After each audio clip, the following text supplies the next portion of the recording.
Hello नमस्कार good evening मेरे शेर शेरनी उत्कर्ष परिवार में आप सभी का दिल खोलकर स्वागत है। उत्कर्ष संसद में आप सभी का स्वागत है। तो फूल पत्ती वाली परिवार के सभी सांसदों का स्वागत है। सबसे कमाल की बात यह है कि यहाँ पर कोई भी विपक्ष नहीं है, सारे अपने पक्ष के ही आपके सांसद हो। आप आज अनुभव करना कि आप सांसद हो और मैं मान लीजिएगा वित्त मंत्री हूं। और माना कि पूरे भारत का जो बजट है वो सुबह पेश हुआ था 11 बजे, लेकिन आपका बजट अब पेश होने जा रहा है शाम को 8 बजे जो है वो बजट पेश होगा। क्या क्या बजट के अंदर रहा, किस किस वर्ग के लिए क्या क्या रहा, कौन सी चीजें सस्ती हो गई, इनकम टैक्स में क्या बदलाव हुए हैं, कौन कौन से नए फंड शुरू हुए, कौन कौन सी नई स्कीम चालू हुई है, कैसा बजट था, विकसित भारत की क्या बात की गई, कौन कौन से पिलर हैं, कौन कौन सा ईंधन है, कौन कौन सा इंजन है, वो सारी बात आपको बजट में होने वाली है। देखिए वो बजट आपको समझ में आया नहीं आया उसकी मुझे कोई गारंटी नहीं है, लेकिन अगला 1 घंटे में मैं आपको पूरा की पूरा बजट का सार समझा दूंगा। और मेरे हिसाब से वित्त मंत्री निर्मला सीतारमण जी का पिछले 8 वर्षों में सबसे बेहतरीन जो बजट है वो यही था, जो आपके एग्जाम के लिए बहुत ही महत्वपूर्ण होने वाला है। शुरुआत में मैं आपसे ये बात कह देता हूं, ठीक है। तो चलिए शुरुआत करते हैं। मुझे शुरुआत करते हुए 4 पंक्तियां याद आ गई। मैं यही सोच रहा था कि मैंने कहा हो सकता है निर्मला जी जो है वो 4 पंक्ति सुनाई देंगी, पर भाई साहब इस बार उन्होंने सुनाई नहीं। कोई बात नहीं, मैं तो आपको 4 पंक्ति जो है अपनी तरफ से वो सुना ही रहा हूं कि हो गई ये पीर पर्वत सी पिघलनी चाहिए, इस हिमालय से कोई गंगा निकलनी चाहिए, हंगामा खड़ा करना मेरा मकसद नहीं, हो कुछ भी सूरत बदलनी चाहिए, आग कहीं पर भी हो रसगुल्ला, चाहे तेरे दिल में हो चाहे मेरे दिल में हो, ये आग जलनी चाहिए। आइए स्वागत है बिल्कुल सांसद शिखा जी, सांसद पिंटू, सांसद विशाल, सांसद हुकुम, सांसद आर्यन, सांसद अभिषेक, सांसद पूजा, सांसद प्रीति, सभी का स्वागत है। तो चलिए शुरुआत करते हैं। क्या क्या रहा बजट में पूरे ध्यान से आपको देखना, हल्ला नहीं मचाना है और ध्यान रखना कोई भी बेंच नहीं पीटेगा भाई साहब, वरना चप्पल मार फेंक के मारूंगा, ठीक है। ध्यान रखना इस बात को ना। चलिए बजट 2025-26 1 फरवरी आज बजट पेश हो गया भारत का। क्या क्या रहा उसकी बात करते हैं, ठीक है। निर्मला सीतारमण जी ने बजट पेश किया। सबसे कमाल की बात यह कि शुरुआत करने से पहले जब निर्मला जी आई थी आपके भवन सदन के अंदर जो है, तो जो साड़ी उन्होंने पहनी हुई थी आपकी जो व्हाइट रंग की जो साड़ी थी और साथ में एक सोल लिया हुआ था, ये साड़ी और सोल जो है इनको गिफ्ट दिया गया था ना। और ये गिफ्ट दिया किसने? आपके मधुबन की दुलारी जो है आपके पद्म श्री दुलारी देवी के द्वारा जो है ये साड़ी जो है वो गिफ्ट की गई थी। जो ये साड़ी आपको यहां पर दिख रही है ना, सबसे पहले गौर आप यहां पर कीजिएगा। ये जो साड़ी आपको यहां दिख रही है, ये साड़ी दोस्तों आपके जो मधुबन है, आपके मधुबनी की जो मधुबन की जो दुलारी है, मतलब मधुबन मतलब बिहार की जो दुलारी देवी हैं, इनके द्वारा इन्हें गिफ्ट की गई थी ये साड़ी जो है। और इनसे कहा गया था कि आप इस साड़ी को बजट पेश करते समय पहनना। इन्होंने उस बात को एक्सेप्ट किया था और इस बार बजट पेश करते समय ये आपको इस साड़ी में नजर आई थी, जो कि मधुबन के दुलारी की जो मिथिला आर्ट है उससे आपके सजी हुई साड़ी थी। साथ में एक सोल था और लाल ब्लाउज जो है यहां पर पहना हुआ था, जो इस साड़ी की विशेषता थी, मैंने आपको वो बता दी, ठीक है। तो सबसे पहले भाई देखो, आज दोस्तों हर चीज विशेष थी। आज मतलब साम्राज्य की रानी कौन थी? वो थी निर्मला जी, है ना। तो उनके बारे में आपको हर बात जाननी चाहिए, ठीक है। तो मधुबन की दुलारी देवी की साड़ी जो है आपके गिफ्ट में मिली थी, वो इन्होंने पहनी थी, जो कि आपको यहां पर दिखाई दे रही है, ठीक है। चलिए दोस्तों आगे बढ़ते हैं। जब बजट पेश करना होता है तो उससे पहले बजट पेश करने से पहले जो है वो राष्ट्रपति भवन जाती हैं और राष्ट्रपति जी से परमिशन मांगती हैं, क्योंकि आप जानते हो कि जो बजट होता है वो राष्ट्रपति की परमिशन के बाद ही पेश होता है। अनुमति लेने के लिए वहां पर जाती है। ये फोटो आपके सामने यहां पर, ये निर्मला सीतारमण जी जो कि भारत की वित्त मंत्री हैं, यहां पर राष्ट्रपति द्रौपदी मुर्मू जी आपको दिखाई दे रही हैं और साथ में जो बजट है वो सांकेतिक रूप में बजट जो है वो भी आपको यहां पर दिखाई दे रहा है, ठीक है। और राष्ट्रपति जो महोदया है हमारी, वो दाल चीनी खिलाकर होता है रसगुल्ला, जब कोई अच्छा काम काम करने के लिए जाते हैं तो अपनी मम्मी अपन को दाल चीनी खिला के भेजती है, तो वही परंपरा यहां भी निभाई गई थी। दाल चीनी पहनकर जो है यहां पर आपके राष्ट्रपति महोदया ने ऑल द बेस्ट किसको बोला, निर्मला जी को बोला, और बोला कि जाओ और गुड लक कह करके यहां से भेजा था। ये आपको ध्यान रखना है, ठीक है। अच्छा, अगर आपसे यहां पर ये पूछ ले कि दोस्तों जब बजट पेश होता है, लेकिन उससे पहले क्या बजट रसगुल्ला बनता है, ठीक है, और जो बजट बनता है उसकी जो शुरुआत होती है उसको बोलते हैं आपके हलवा सेरेमनी बोलते हैं, ठीक है। देखो रसगुल्ला भारत में चाहे आप कितने भी बड़े पोस्ट पर पहुंच जाओ, पर जब हलवा मिलता है भाई साहब दोनों हाथ से जो है भारतीय हलवे को लेता है, ठीक है। यहां देखिए आप, मतलब ये कोई आईएएस ऑफिसर होंगे या बड़े पद पर होंगे तो ये हलवा सेरेमनी यहां पर होती है। और इस हलवा सेरेमनी में जो वित्त मंत्री जी हैं, हलवा सेरेमनी का मतलब होता है कि भाई दाल चीनी दोस्तों, दाल चीनी दही चीनी रसगुल्ला, ठीक है, दाल चीनी बोल दिया कि मैंने, तो दही चीनी जो है आपके दही चीनी खिलाकर भेजती हैं। दही चीनी की बात कर रहा हूं, ठीक है, दाल चीनी नहीं, दही चीनी खिलाकर भेजती है, आपको ध्यान रखना है ना। तो ये हलवा सेरेमनी आपकी यहां पर होती है, ठीक है। इसमें हलवा बनता है, इसका मतलब यह है कि अब बजट बनना आपके चालू हो चुका है, ठीक है। हलवा जब बट जाएगा तो उसके बाद जो है सभी को यहीं पर रहना है, जब तक बजट पेश नहीं होगा तब तक जो है यहीं पर रहना है। तो ये आपके हलवा सेरेमनी यहां पर आपके लिए हो रही है, मतलब अब बजट बनना आपके प्रारंभ हो चुका है, ठीक है। जब निर्मला जी ने जब बजट आपके शुरू किया था तो उस समय कुछ लाइन उन्होंने कही थी। देखिए कौन कौन सी लाइन कही थी, आप सुनिएगा मेरे से आपके, कि हमारी अर्थव्यवस्था सभी प्रमुख वैश्विक अर्थव्यवस्थाओं के बीच सबसे तेजी से बढ़ने वाली इकोनॉमी। उन्होंने कहा था कि जो हमारी जो इकोनॉमी है ना वो सबसे तेजी से बढ़ने वाली इकोनॉमी है, ये इन्होंने कहा, ठीक है। और पिछले 10 वर्षों में हमारे विकास के ट्रैक रिकॉर्ड और ढांचागत सुधारों ने विश्व का ध्यान हमारी ओर खींचा है। इस अवधि के दौरान भारत की योग्यता और सामर्थ्य में भरोसा बढ़ता गया है। अगले 5 वर्षों को हम सभी क्षेत्रों को संतुलित विकास में तेजी लाते हुए सबका विकास को साकार करने के अद्वितीय अवसर के रूप में देते हैं, ठीक है। अगर आप ये मुझसे पूछना चाहो कि सर ये जो बजट था वो किसके ऊपर था, तो ये जो बजट है ना, ये बजट जो है आपको ध्यान रखना है, ये बजट विकसित भारत जो है ना इसका बजट था। सारी की सारी बात यहीं पर डिपेंड है कि जब आजादी को 100 वर्ष पूरे होंगे, मतलब की बात कर रहा हूं मैं 2047 की बात कर रहा हूं, उस समय भारत विकसित भारत होगा।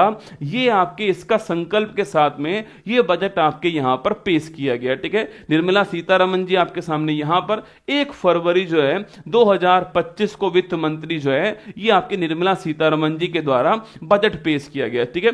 चलिए दोस्तों आगे बात करते हैं, ये बजट की परंपरा शुरू कब भारत के अंदर होती है उसकी बात करते हैं, ठीक है।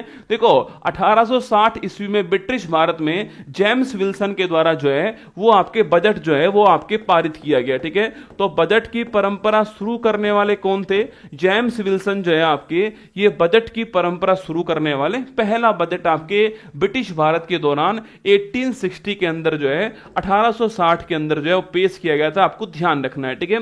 जब भारत आजाद हो गया, हम उसके बाद की दोस्तों बात करें तो आपके जब भारत आजाद हुआ तो उसके बाद जो पहला बजट था आपके आजाद भारत का पहला बजट जो है यह पेश करने वाले कौन थे, तो षणमुखम सेट्टी जो है यह आजाद भारत का पहला बजट पेश करने वाले, आपको ध्यान रखना है, ठीक है।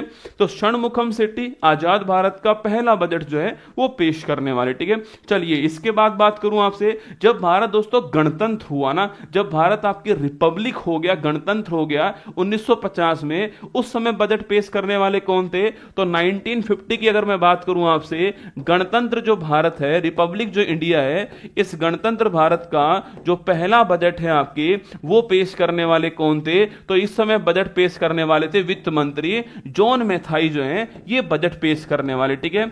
अच्छा सर्वाधिक बार बजट पेश करने वाले कौन है, तो सर्वाधिक बार जो बजट पेश करने वाले हैं वो आपको ध्यान रखना है, वो है आपके मोरारजी देसाई। कौन है, मोरारजी देसाई जो है ये सर्वाधिक 10 बार जो है बजट पेश करने वाले, आपको ध्यान रखना है, ठीक है। तो सर्वाधिक 10 बार बजट पेश करने वाले कौन है, मोरारजी देसाई, आपको ध्यान रखना है। चिदंबरम साहब ने 9 बार किया था और मोरारजी साहब ने 10 बार आपके बजट पेश किया, ठीक है।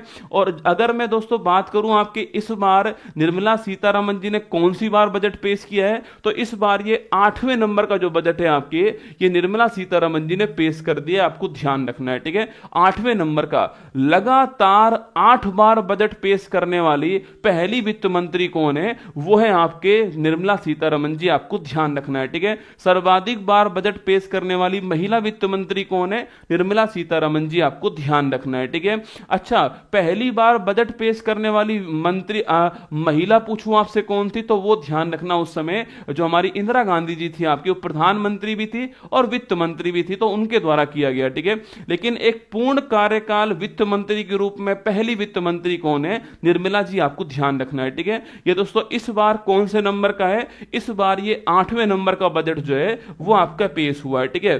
अच्छा, सबसे लंबा बजट पूछूं आपसे, सबसे लंबा जो बजट है आपके, यह दोस्तों कौन से वर्ष में पेश हुआ था?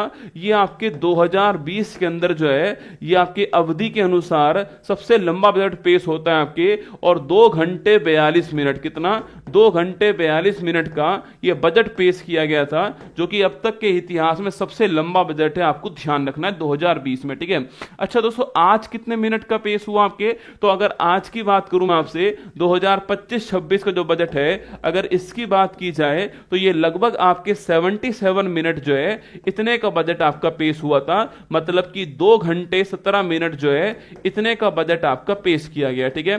तो सबसे लंबा बजट कौन सा था आपके? सबसे लंबा बजट जो है आपके, ये सबसे लंबा जो बजट है आपके, ध्यान रखना, ये आपके 2020 में पेश होता है, 2 घंटे 42 मिनट का होता है। अगर आज की मैं बात करूं आपसे, तो 1 घंटा 17 मिनट आपके, लगभग 77 मिनट का बजट जो है वो पेश किया गया, ठीक है। ये आपको ध्यान रखना है, ठीक है। 77 मिनट का पेश होता है इस बार, 1 घंटा 17 मिनट का पेश होता है। सबसे लंबा बजट पूछूं आपसे, वो 2 घंटे 42 मिनट का था। किसने पेश किया था? निर्मला सीतारमन जी ने ही किया था, और 2020 की वो बात थी, आपको ध्यान रखना है, ठीक है। अच्छा दोस्तों, बजट शब्द जो है, इसका उल्लेख हमारे संविधान में कहां पर है? तो जो बजट शब्द है, इसका जो उल्लेख है वो हमारे संविधान में कहीं पर भी नहीं है। क्या ही बात कर रहे हो गुरुजी? हाँ, तो संविधान में इसका उल्लेख कहीं पर भी नहीं है, आपको ध्यान रखना है, ठीक है।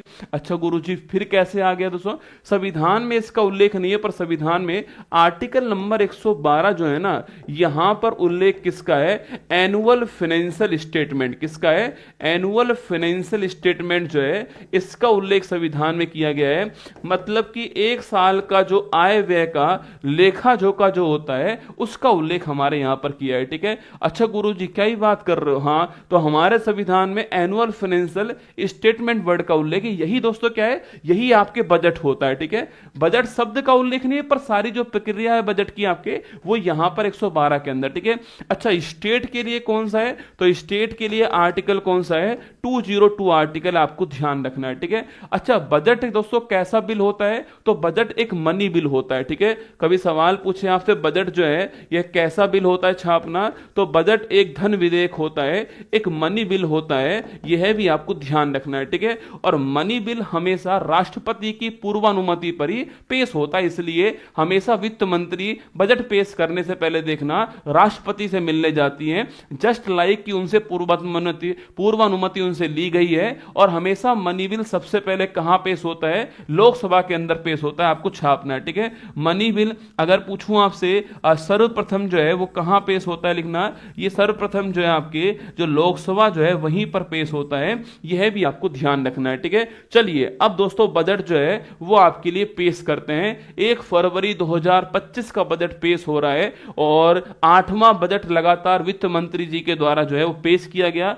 77 मिनट का बजट जो है वो आपका पेश किया जा रहा है। वित्त मंत्री जी ने कहा कि जो विकसित भारत है दोस्तों, आपके इस विकसित भारत के लिए आपके इन्होंने कुछ आपके बात कही कि भाई विकसित भारत जो होगा हमारा, इस विकसित भारत के लिए हमें क्या करना पड़ेगा। तो इन्होंने कहा कि हमें ग्रोथ में तेजी लानी पड़ेगी, ना, विकास में तेजी लानी पड़ेगी। इन्होंने कहा कि हमें इंक्लूसिव डेवलपमेंट करना पड़ेगा, ठीक है, समावेशी विकास करना पड़ेगा, मतलब कि सबको साथ में लेके विकास करना पड़ेगा। इन्होंने कहा कि हमें जो एक्सपेंडिचर कैपेसिटी है, आपके पैसा खर्च करने की जो कैपेसिटी है, उसको बढ़ाना पड़ेगा। आप पैसा खर्च करोगे, मार्केट में पैसा आएगा, और उस पैसे से आपकी इकोनॉमी की ग्रोथ बढ़ेगी, ये इन्होंने कहा, ठीक है। आपके पास समोसा खाने का पैसा नहीं है, तो आप समोसा खाओगे कैसे? रसगुल्ला, समोसे का पैसा जेब में होगा तो आप समोसा खाओगे, ठीक है।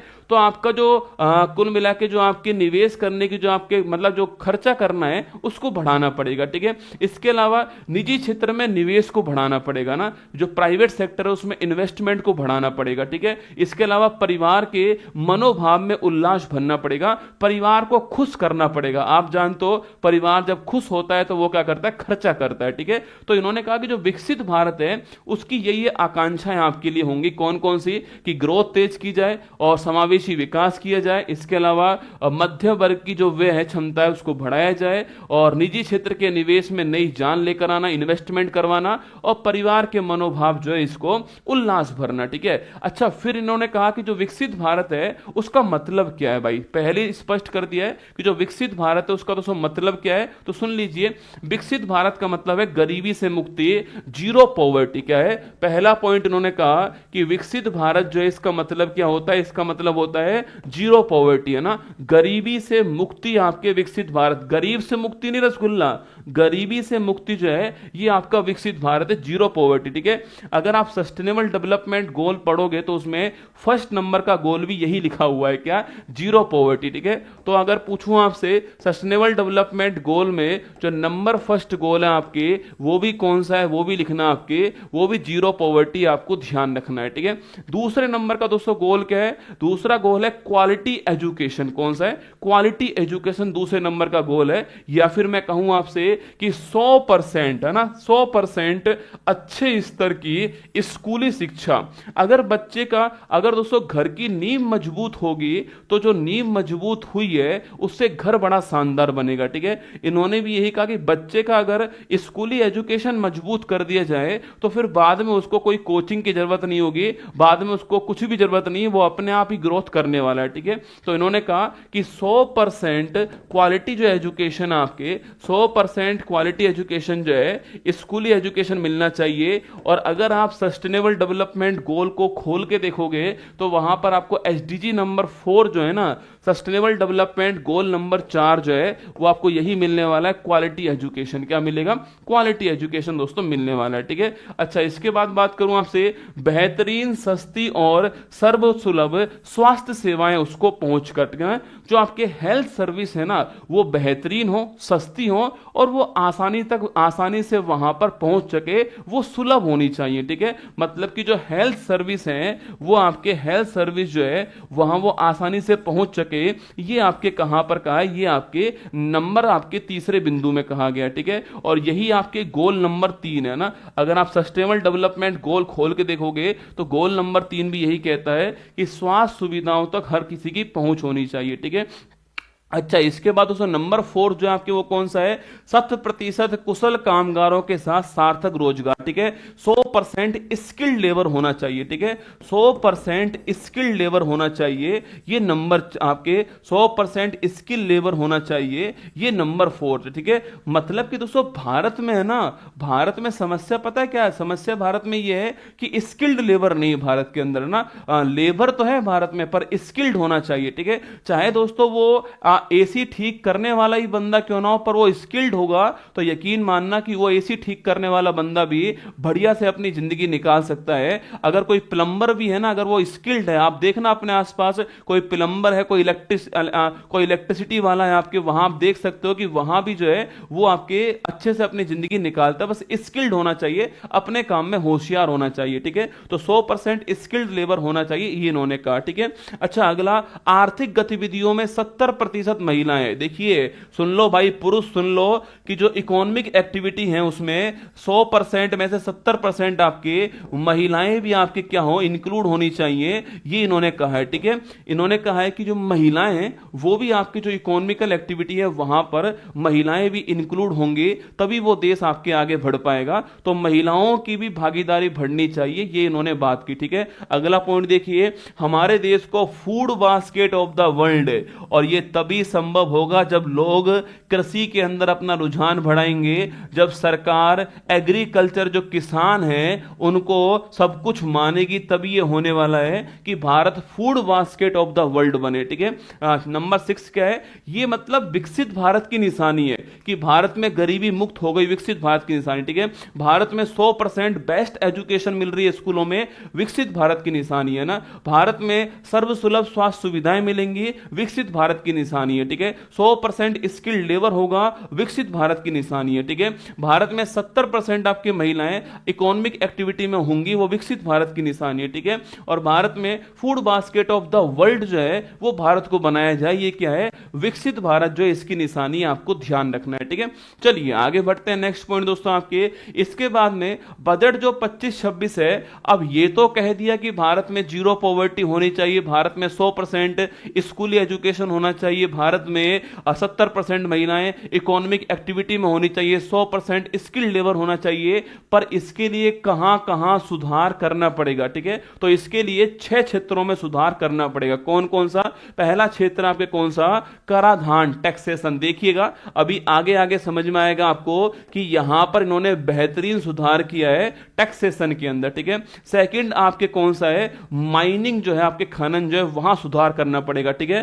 थर्ड जो है इलेक्ट्रिसिटी जो है वहां सुधार करना पड़ेगा। फोर्थ फाइनेंशियल सेक्टर में सुधार करना पड़ेगा। पांचवा शहरी विकास करना पड़ेगा, अर्बन डेवलपमेंट करना पड़ेगा। और छठा जो रेगुलेट करने वाली जो संस्था है ना, जैसे कि आरबीआई हो गया, security exchange board of India share market वाला हो गया, इनके अंदर आरबीआई आपके सेबी या फिर इंश्योरेंस के लिए इरडा हो गया, इनमें सुधार करना पड़ेगा। तो इन 6 क्षेत्रों में आपके सुधार करना पड़ेगा, ये बात आपको ध्यान रखनी। ये बात आपके इस बजट में कही गई है कि कराधान और बिजली क्षेत्र, शहरी विकास, खनन, वित्तीय क्षेत्र, नियामक सुधार जो है, इन 6 डोमेन में सुधार करने पड़ेंगे। ये बात दोस्तों यहां पर कही गई, ठीक है।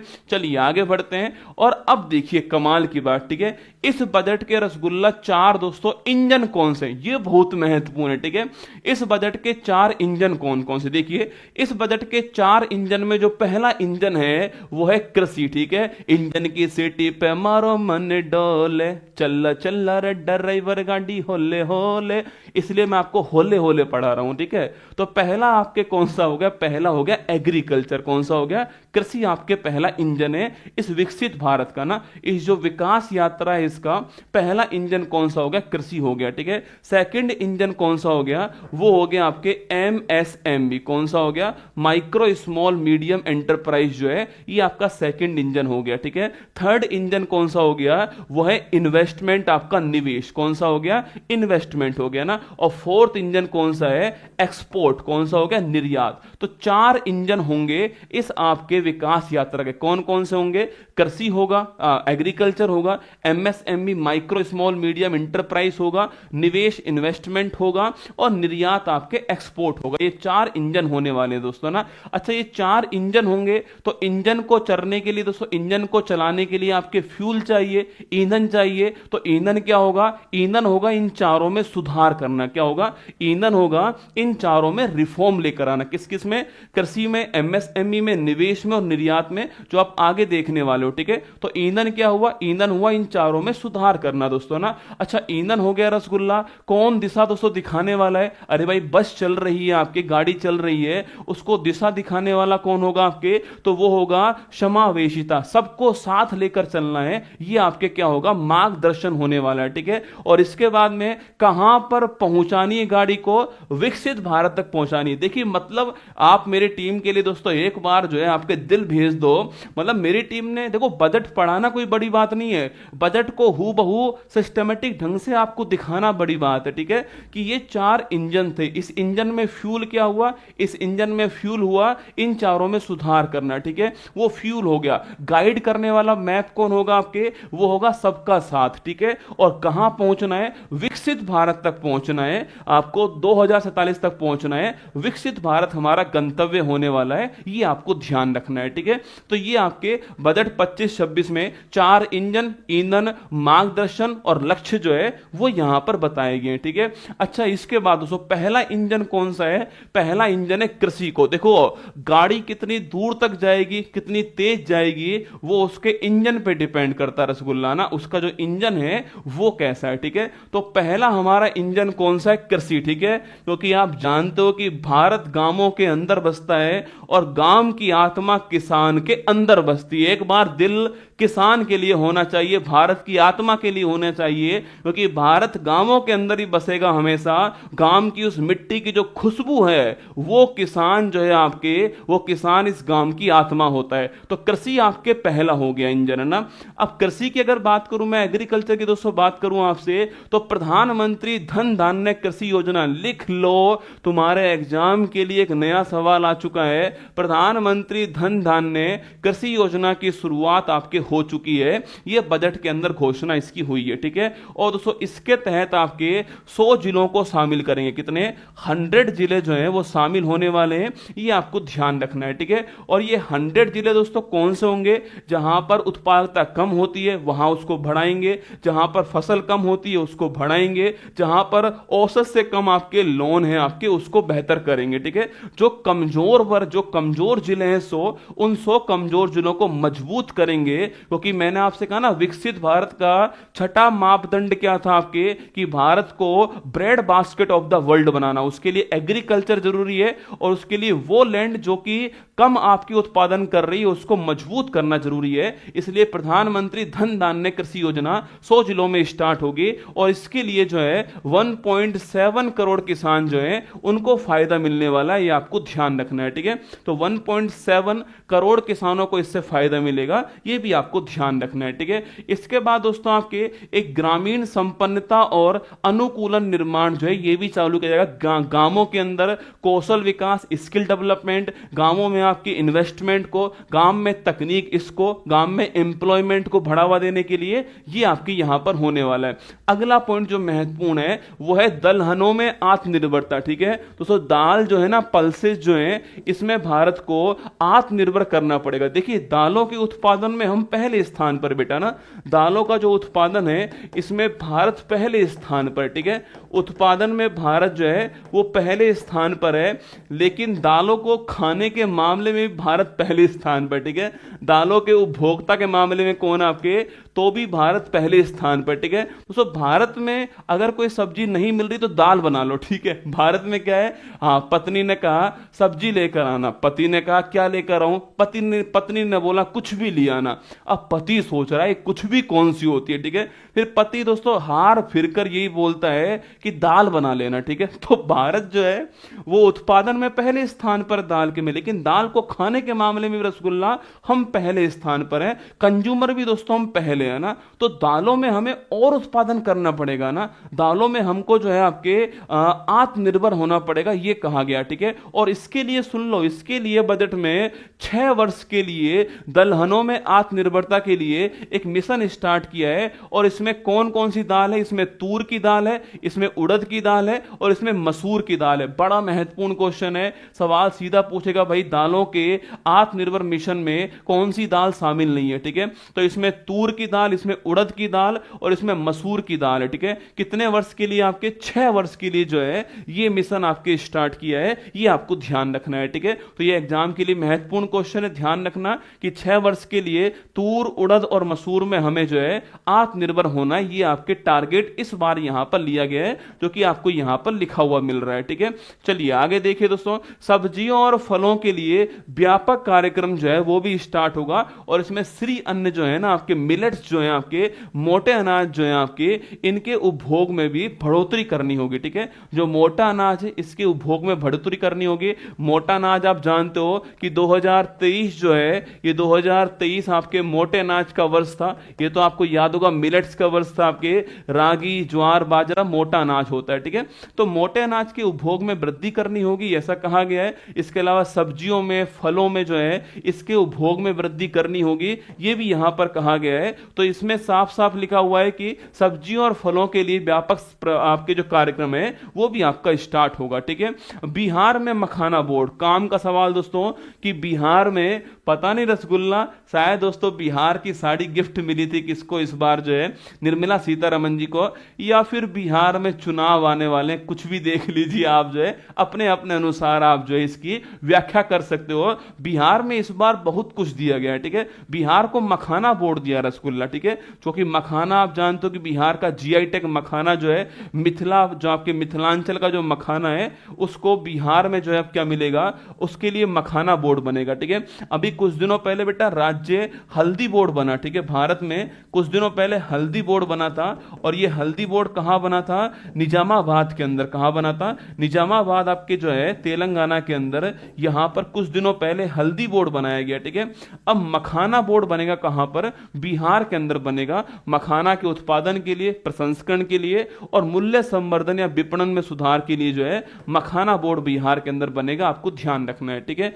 अच्छा इसके बाद दोस्तों राष्ट्रीय उच्च पैदावार बीज मिशन जो है ये भी आपका स्टार्ट हुआ है। ठीक है, मतलब national mission for high yield आपके सीड्स। ठीक है, जो आपके हाई दोस्तों इल्ड वाले सीड होते हैं, आपके हाई इल्ड जो आपके सीड्स होते हैं, उच्च आपके जो आपके उच्च पैदावार वाले जो बीज होते हैं, इनको बढ़ावा देने के लिए एक मिशन स्टार्ट होगा जिसका नाम है राष्ट्रीय उच्च पैदावार बीज मिशन। आपके भारत के अंदर जो है वो स्टार्ट किया जाएगा, ये आपको ध्यान रखना है। और यहां पर 100 से अधिक जो आपके किस्म है उनकी बीजों की क्वालिटी में आपके सुधार किया जाएगा, ये भी यहां पर कहा गया है। मखाना बोर्ड कहां बनेगा अभी वो तय नहीं हुआ है, पर मखाना बोर्ड बिहार के अंदर बनेगा, ये बजट में घोषणा हो चुकी है। ठीक है, तो हाई इल्ड सीड्स के लिए मिशन स्टार्ट हुआ, ये भी आपको ध्यान रखना है। ठीक है, अच्छा कपास उत्पादक मिशन। ठीक है, ये कृषि के दोस्तों अंदर, कृषि में क्या है आपके, कृषि में मैंने आपसे कहा कि भाई हाई इल्ड के लिए आपके मिशन स्टार्ट होगा, फलों और सब्जियों के लिए होगा, इसके अलावा दालों के लिए 6 वर्ष का मिशन होगा, इसके लिए जो, इसके अलावा कपास के लिए जो उत्पादन है इसको बढ़ाने के लिए मिशन स्टार्ट होगा, ये भी आपको ध्यान रखना है। ठीक है, अच्छा कपास दोस्तों, कपास के लिए बात करूं मैं आपसे, तो कपास उगाने वाले लाखों किसानों के लाभ के लिए कपास उत्पादक मिशन चालू होगा। 5 वर्षीय मिशन, कितने वर्ष का है, 5 ईयर का प्लान आपका होने वाला है।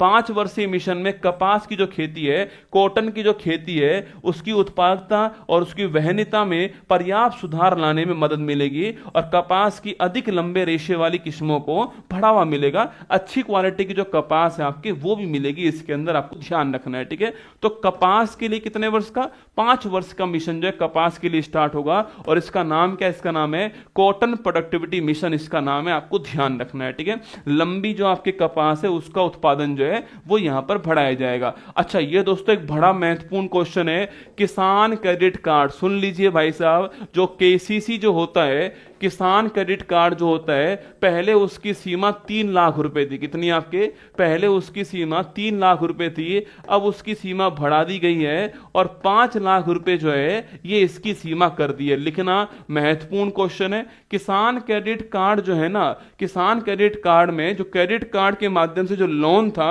इसकी जो सीमा है वो 3 लाख रुपए से बढ़ा करके 5 लाख कर दी गई है, ये भी आपको ध्यान रखना है। ठीक है, तो केसीसी की सीमा पहले 3 लाख रुपए थी, अब वो सीमा कितनी होगी आपके, 5 लाख रुपए वो सीमा हो गई है, आपको ध्यान रखना है। ठीक है, अच्छा आगे बढ़िए दोस्तों, आपके ये भी एग्जाम में 100% आने वाला सवाल है, बड़े ध्यान से देखना दोस्तों आप लोग जो है।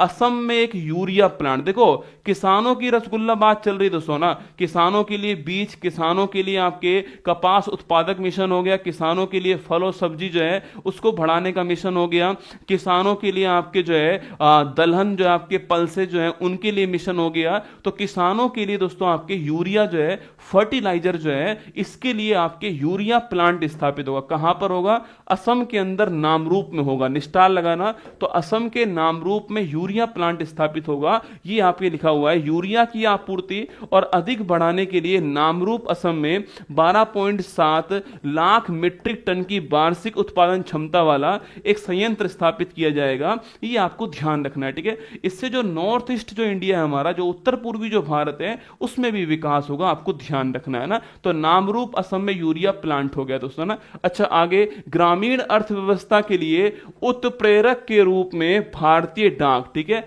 निर्मला जी ने कहा कि भाई साहब दोस्तों जो पोस्ट ऑफिस आपके हर गांव के अंदर, देखो बैंक रसगुल्ला हर गांव में है या नहीं वो जरूरी नहीं है दोस्तों ना, पर पोस्ट ऑफिस आपको हर गांव में मिल जाएगा। ठीक है, पोस्ट ऑफिस आपको हर गांव में मिलेगा। तो इन्होंने कहा कि जो पोस्ट ऑफिस है ना, इसको हम उत्प्रेरक के रूप में यूज करने वाले दोस्तों ना। जैसे कि दोस्तों आपके माँ बाप जो है वो आपकी सफलता में उत्प्रेरक होते हैं। ठीक है, जैसे ही आप उनसे बात करते हो तो आपको उनका सपना याद आता है, आपको वो वो माँ की जो बूढ़ी आंखें हैं जो आपके सिलेक्शन के लिए बूढ़ी हो रही हैं वो आपको याद आती हैं, पिता का जो भेजा हुआ पैसा है, जो पसीने पसीने से कमाया गया जो पैसा है वो आपको मोटिवेट करता है। तो इन्होंने ये कहा है कि जो ग्रामीण जो अर्थव्यवस्था है इसको मोटिवेट करने के लिए किसका यूज करेंगे, जो भारतीय जो डाक है 1.5 लाख ग्रामीण डाकघर, भारत में 1.5 लाख रसगुल्ला पोस्ट ऑफिस है, कितने, भारत में 1.5 लाख पोस्ट ऑफिस हैं, इन 1.5 लाख पोस्ट ऑफिस का यूज जो है वो हम करने वाले हैं। और किसके लिए करने वाले हैं,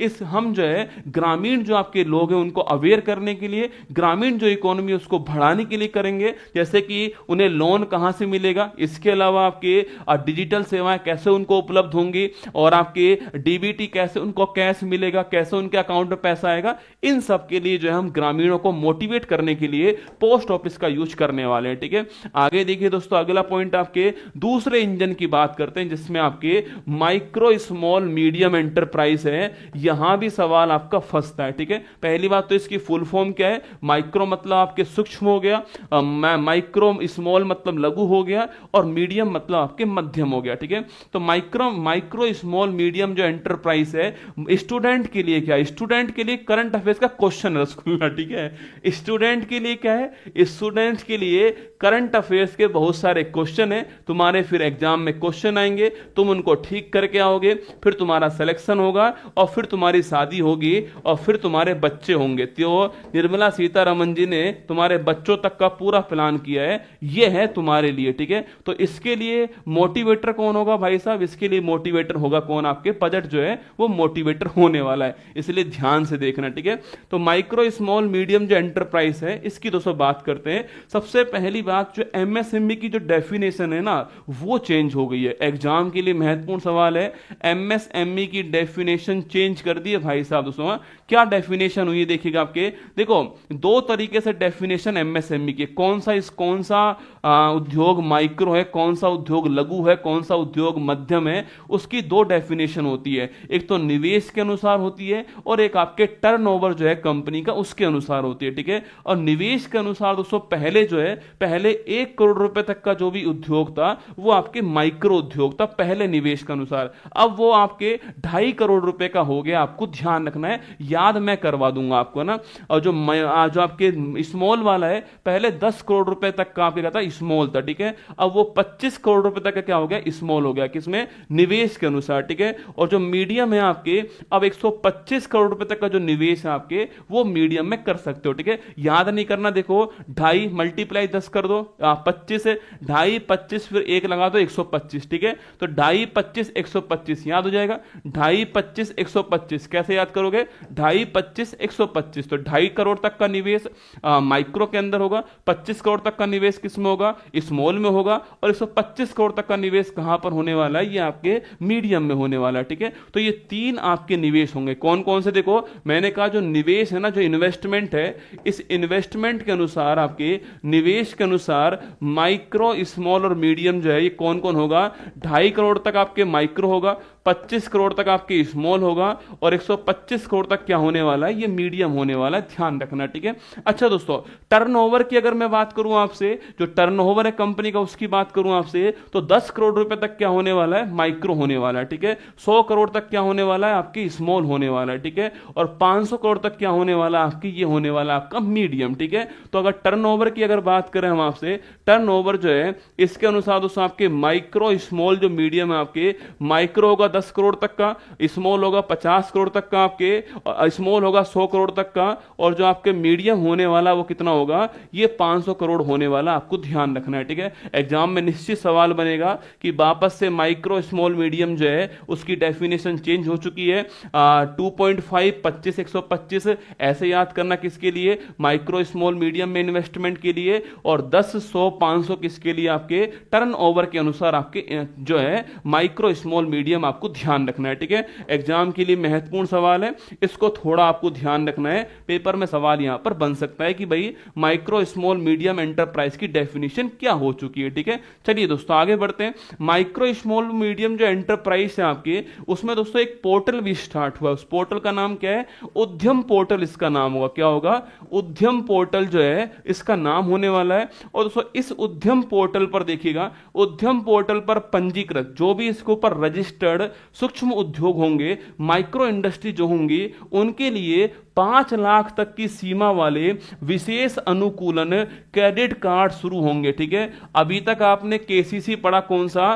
किसान क्रेडिट कार्ड। दोस्तों अभी तक आपने किसान के लिए लोन लेने के लिए कार्ड जो है वो पढ़ा है। ठीक है, इस बार गवर्नमेंट ने, इस बार वित्त मंत्री जी ने जो इस आपके स्मॉल, जो आपके माइक्रो जो इंडस्ट्री हैं, उनके लिए भी क्रेडिट कार्ड शुरू कर दिया है। लेकिन वो कार्ड किसको मिलेगा? जो केवल उद्यम पोर्टल पर रजिस्टर्ड माइक्रो इंडस्ट्रीज होंगी उन्हीं को मिलने वाला है। कितना मिलेगा? आपके 5 लाख रुपए तक का जो लोन है आपके, वो इसमें मिलने वाला है। ठीक है, और पहले वर्ष में 10 लाख क्रेडिट कार्ड जो है वो जारी किए जाएंगे। तो ये लाइन भी आपको ध्यान रखनी है। ठीक है, तो उद्यम पोर्टल पर जो भी रजिस्टर्ड माइक्रो इंडस्ट्रीज होंगी उनके लिए 5 लाख, आपके 5 लाख रुपए तक का क्रेडिट कार्ड आपके उपलब्ध होगा, और ऐसे 10 लाख क्रेडिट कार्ड जो है वो उपलब्ध होंगे। पहली बार माइक्रो इंडस्ट्रीज के लिए क्रेडिट कार्ड जारी किए गए, लेकिन इससे पहले किसानों के लिए थे, अब इस बार जो है माइक्रो इंडस्ट्रीज के लिए जारी कर दिए। आपको ध्यान रखना है, उद्यम पोर्टल, आपको ध्यान रखना, उद्यम पोर्टल जो है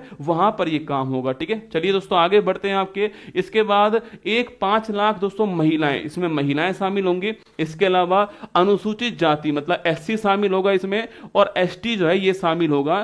तो 5 लाख महिलाओं, एससी और एसटी उद्यमियों के लिए एक नई योजना शुरू की जाएगी, ये बात भी कही गई है। ठीक है, और इस नई योजना के द्वारा आपके 2 करोड़ तक का जो लोन है आपके, वो भी मिलने वाला है, आपको ध्यान रखना है। ठीक है, तो 5 लाख महिलाओं के लिए, एससी के लिए, एसटी के लिए एक नई योजना स्टार्ट होगी, और उसके अंदर जो है वो 2 करोड़ रुपए तक का जो लोन है आपके, वो 5 वर्षों के दौरान मिलेगा, आपको ध्यान रखना है। ठीक है, तो कभी सवाल पूछे कितने आपके 5 लाख हैं, कौन कौन शामिल है? महिलाएं, एससी, एसटी शामिल हैं। कितने वर्षों के लिए? 5 वर्षों के लिए। कितने का लोन आपके? 2 करोड़ तक का लोन आपके यहां पर उपलब्ध होने वाला है, ये भी आपको ध्यान रखना है। ठीक है, अब देखिए दोस्तों, मेक इन इंडिया जो है इसको बढ़ावा मिलेगा। ठीक है, जो मेक इन इंडिया जो है ना, इसको बढ़ावा मिलेगा। ठीक है, और फुटवेयर के अंदर, ठीक है, जो चप्पल आप पहनते हो उस फुटवेयर के अंदर, ठीक है, लेदर इंडस्ट्री के अंदर जो है, यहां पर हम जो है मेक इन इंडिया जो है इसको बढ़ावा देने वाले, किसको? फुटवियर के अंदर, और लेदर इंडस्ट्री जो है यहां पर मेक इन इंडिया को बढ़ावा देंगे। ठीक है, मतलब दोस्तों कहने का मतलब यह है कि हम फुटवियर, लेदर इंडस्ट्री के अंदर जो है हर सामान अपने यहीं पर बनाएंगे। मैं आगे बताऊंगा कौन कौन सी चीजें सस्ती होने वाली। ठीक है, तो उसमें लेदर का सामान भी सस्ता होगा। अगर आप अपनी वाली को जो लेदर का पर्स गिफ्ट करना चाहते हो तो सस्ता होने वाला, सुन लो कब होगा वो बताऊंगा आपको, है ना। और इसमें 22 लाख इन्होंने कहा है कि जो लेदर इंडस्ट्री और जो आपका फुटवियर जो इंडस्ट्री है, इसमें 22 लाख नए क्या मिलने वाले, 22 लाख व्यक्तियों को रोजगार, एम्प्लॉयमेंट जो है वो इसमें मिलने वाला है। किसके अंदर? लेदर इंडस्ट्री के अंदर और फुटवियर इंडस्ट्री के अंदर। ठीक है, और यही क्या होगा, यही आपके मेड इन इंडिया होने वाला है। ठीक है, इन्होंने कहा कि जो चाइना से दोस्तों हम खिलौने मंगाते हैं उनको बंद करेंगे। ठीक है, हम हमारे यहीं पर खिलौने बनाएंगे ना। इन्होंने कहा चाइना वाले जो खिलौने उनको बंद करेंगे, हम हमारे यहीं पर खिलौने बनाने वाले हैं, मेड इन इंडिया करने वाले हैं, आपको ध्यान है। ठीक है, तो खिलौने के ऊपर,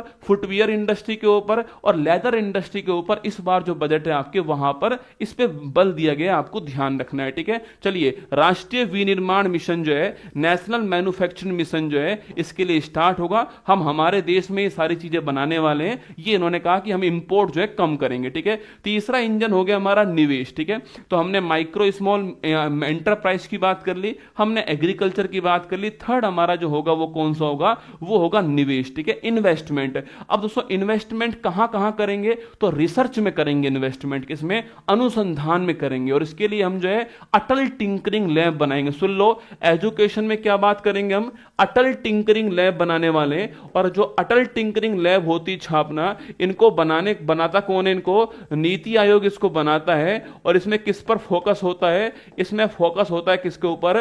STEM के ऊपर, है ना, साइंस, टेक्नोलॉजी, इंजीनियरिंग और मैथमेटिक्स। किसके ऊपर? साइंस के ऊपर, टेक्नोलॉजी के ऊपर, इंजीनियरिंग के ऊपर, और जो मैथमेटिक्स है इसके ऊपर फोकस होता है। मतलब बच्चे का वैज्ञानिक दृष्टिकोण बनाना, साइंटिफिक टेम्परामेंट डेवलप करना बच्चे का, हर सवाल के पीछे क्यों लगाना है ना, कि भाई ये काम क्यों हुआ, पृथ्वी क्यों घूमती है, पृथ्वी ऐसी क्यों घूमती है, मतलब कि क्यों वर्ड का यूज करना, साइंटिफिक टेम्परामेंट डेवलप करना। इसके लिए बेटा क्या, इसके लिए आपके अटल टिंकरिंग लैब बनाई जाएंगी और अगले 5 वर्षों में सरकारी स्कूलों में 50,000 जो है अटल टिंकरिंग लैब आपके स्थापित होंगे ना। तो अगले 5 वर्षों में 50,000 अटल टिंकरिंग लैब जो है वो आपके स्थापित होंगे। ठीक है, अगला सुन लो भाई साहब, ये दोस्तों क्रांतिकारी होने वाला है। ठीक है, अब ये क्रांतिकारी 2 अर्थों में होने वाला है, सुनिएगा। क्रांतिकारी कैसे होगा दोस्तों, इन्होंने कहा है कि जो ग्रामीण क्षेत्र है ना, वहां पर जितने भी सरकारी आपके जो स्कूल है, चाहे आपके माध्यमिक स्कूल हो या फिर आपके कोई स्वास्थ्य केंद्र हो, वहां पर हम इंटरनेट पहुंचाने वाले हैं। सोच के देखो, ग्रामीण सरकारी स्कूलों में इंटरनेट होगा भाई साहब, ब्रॉडबैंड स्थापित होगा। जो आपके वाईफाई वाला जो इंटरनेट जो आपके यहां पर आता है ना, वही आपके ब्रॉडबैंड स्थापित होगा और जबरदस्त दोस्तों मक्खन की तरह नेट चलने वाला है। ठीक है, इन्होंने कहा देखिए ब्रॉडबैंड कनेक्टिविटी आएगी, भारत नेट दोस्तों परियोजना। ठीक है, जो ऑप्टिकल फाइबर जो भारत में बिछाया जा रहा है, जो आपके नेट जो आपके इंटरनेट जो आपको मिलता है, ऑप्टिकल फाइबर जो बिछाया जा रहा है, इस ऑप्टिकल फाइबर बिछाने के लिए मिशन कौन सा है, वो है भारत नेट परियोजना ना। इसके अंतर्गत ग्रामीण क्षेत्रों में सभी सरकारी माध्यमिक स्कूलों और प्राथमिक स्वास्थ्य जो केंद्र हैं, वहां पर ब्रॉडबैंड कनेक्टिविटी प्रदान की जाएगी। मतलब कि वहां पर जो है वो भविष्य में इंटरनेट आने वाला है। अब सोच के देखो भाई साहब, स्कूल में दोस्तों इंटरनेट आया तो क्या क्या होगा भाई साहब, है ना। पता लगा दोस्तों पतली कमरिया मोरी, आए है पढ़ाई भी कर सकते हैं, पर मुझे लगता नहीं दोस्तों ना, मुझे इन पे बिल्कुल भरोसा नहीं है कि ये पढ़ाई कर सकते हैं। हमने नहीं की रसगुल्ला, हम दोस्तों रेडियो के टाइम के लोग हैं। हम जब मैच आता था रेडियो के टाइम पे भाई साहब, तब दोस्तों हम जो है रेडियो कान में लगा के नहीं उसकी कमेंट्री सुनते थे। अब तो इनको रसगुल्ला वीडियो फीचर्स भी मिल जाएगा, तो सोच के देख लो। पर ये ब्रॉडबैंड कनेक्टिविटी आपकी होने वाली है, यहां पर हम लोग इन्वेस्टमेंट करेंगे, निवेश करेंगे। ठीक है, इसके बाद में ये मुझे बहुत बढ़िया लगा दोस्तों ना, मतलब इसके लिए तो हमें सरकार की या फिर जिसकी भी सोच है उसकी तारीफ करनी होगी कि भारतीय भाषा पुस्तक स्कीम। ठीक है, भारतीय भाषा जो पुस्तक स्कीम है ये स्टार्ट दोस्तों भारत में होगी। मतलब कि भारतीय लैंग्वेज में जो भारतीय भाषाएं, जो हमारे संविधान में जो 22 भाषाएं, चाहे दोस्तों मैथिली हो, चाहे संथाली हो, चाहे बोडो हो, चाहे सिंधी हो, चाहे आपके दोस्तों आपके नेपाली हो, चाहे कोंकणी हो, मतलब हर क्षेत्र की जो भाषा है अपने वहां की, उन इंडियन लैंग्वेज के अंदर भारतीय भाषाओं में स्कूल और उच्चतर शिक्षा, ठीक है, स्कूल की और जो हायर एजुकेशन है, इसके लिए भारतीय भाषाओं में डिजिटल रूप से पुस्तकें प्रदान की जाएंगी। ठीक है, मतलब कि इंडियन लैंग्वेज के अंदर बुक्स जो है आपके प्रदान की जाएंगी। इसके लिए भारतीय भाषा पुस्तक स्कीम जो है वो भारत में स्टार्ट की है। इसका लक्ष्य विद्यार्थियों को अपने विषयों को बेहतर ढंग से समझने में दोस्तों मदद करना इसका उद्देश्य होने वाला है। अच्छा क्वेश्चन है, आपको ध्यान रखना है। ठीक है, अच्छा इसके बाद में राष्ट्रीय कौशल उत्कृष्टता केंद्र, मैंने आपसे शुरुआत में कहा था कि जो विकसित भारत है उसका मतलब क्या है, उसका मतलब है 100% स्किल्ड लेबर होना चाहिए।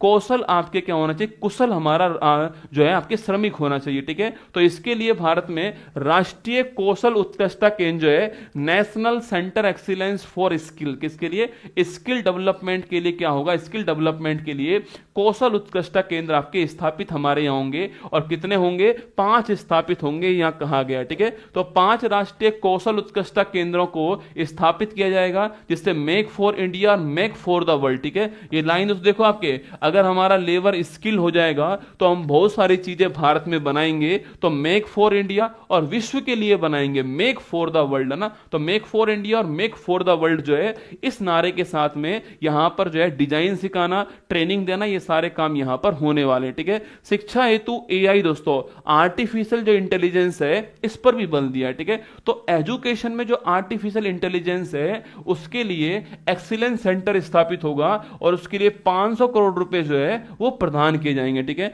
आजकल दोस्तों आप देखिए, आजकल एजुकेशन में जो एआई है उसका खूब यूज हो गया है ना, आर्टिफिशियल जो इंटेलिजेंस है उसका खूब यूज हो रहा है। ठीक है, आजकल दोस्तों जो नए नए जनरेशन जो बच्चे जो आ रहे हैं ना, ये रसगुल्ला, ये बच्चे नहीं भाई, शैतान है दोस्तों। ये आपकी आजकल अपना जितना भी काम है, हम दोस्तों हमने खुद हमारे काम किए। ठीक है, हमसे कोई निबंध लिखवाता, हम खुद लिखते थे निबंध। ठीक है, ये भाई साहब एआई को बोलते हैं कि इस पर 500 वर्ड लिख कर दो, एआई दोस्तों 500 वर्ड लिख के देता है और ये चेप देते हैं उसको जो है अपनी क्लासरूम में, है ना। तो ये हम भी दोस्तों माना कि अपना काम खुद नहीं करते थे, अपनी बहन से करवाते थे, वो अलग बात है, पर रसगुल्ला हम लिखवाने की मेहनत करते थे। ये तो रसगुल्ला एआई से काम चल रहा है, आर्टिफिशियल इंटेलिजेंस, ठीक है।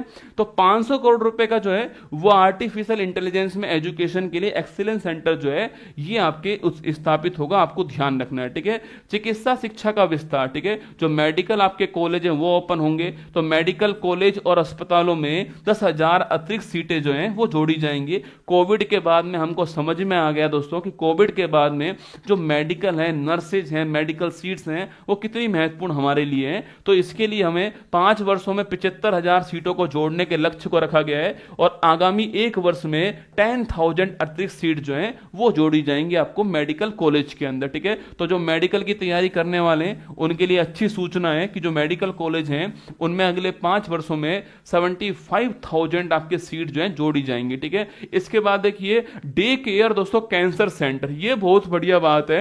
इस बार दोस्तों 2-3 चीजें बड़ी अच्छी की गई है ना। कैंसर पे इस बार खूब जोर दिया गया है ना। जो कैंसर की जो दवाई है उनके ऊपर जो कस्टम ड्यूटी जो टैक्स था आपके उसको हटा लिया, तो कैंसर की दवाई सस्ती होने वाली भविष्य के अंदर, ठीक है। और इसके अलावा हर जिला अस्पताल में एक आपके कैंसर जो है आपके सेंटर उत्पन्न होगा, ठीक है। डे केयर कैंसर केंद्र स्थापित होगा।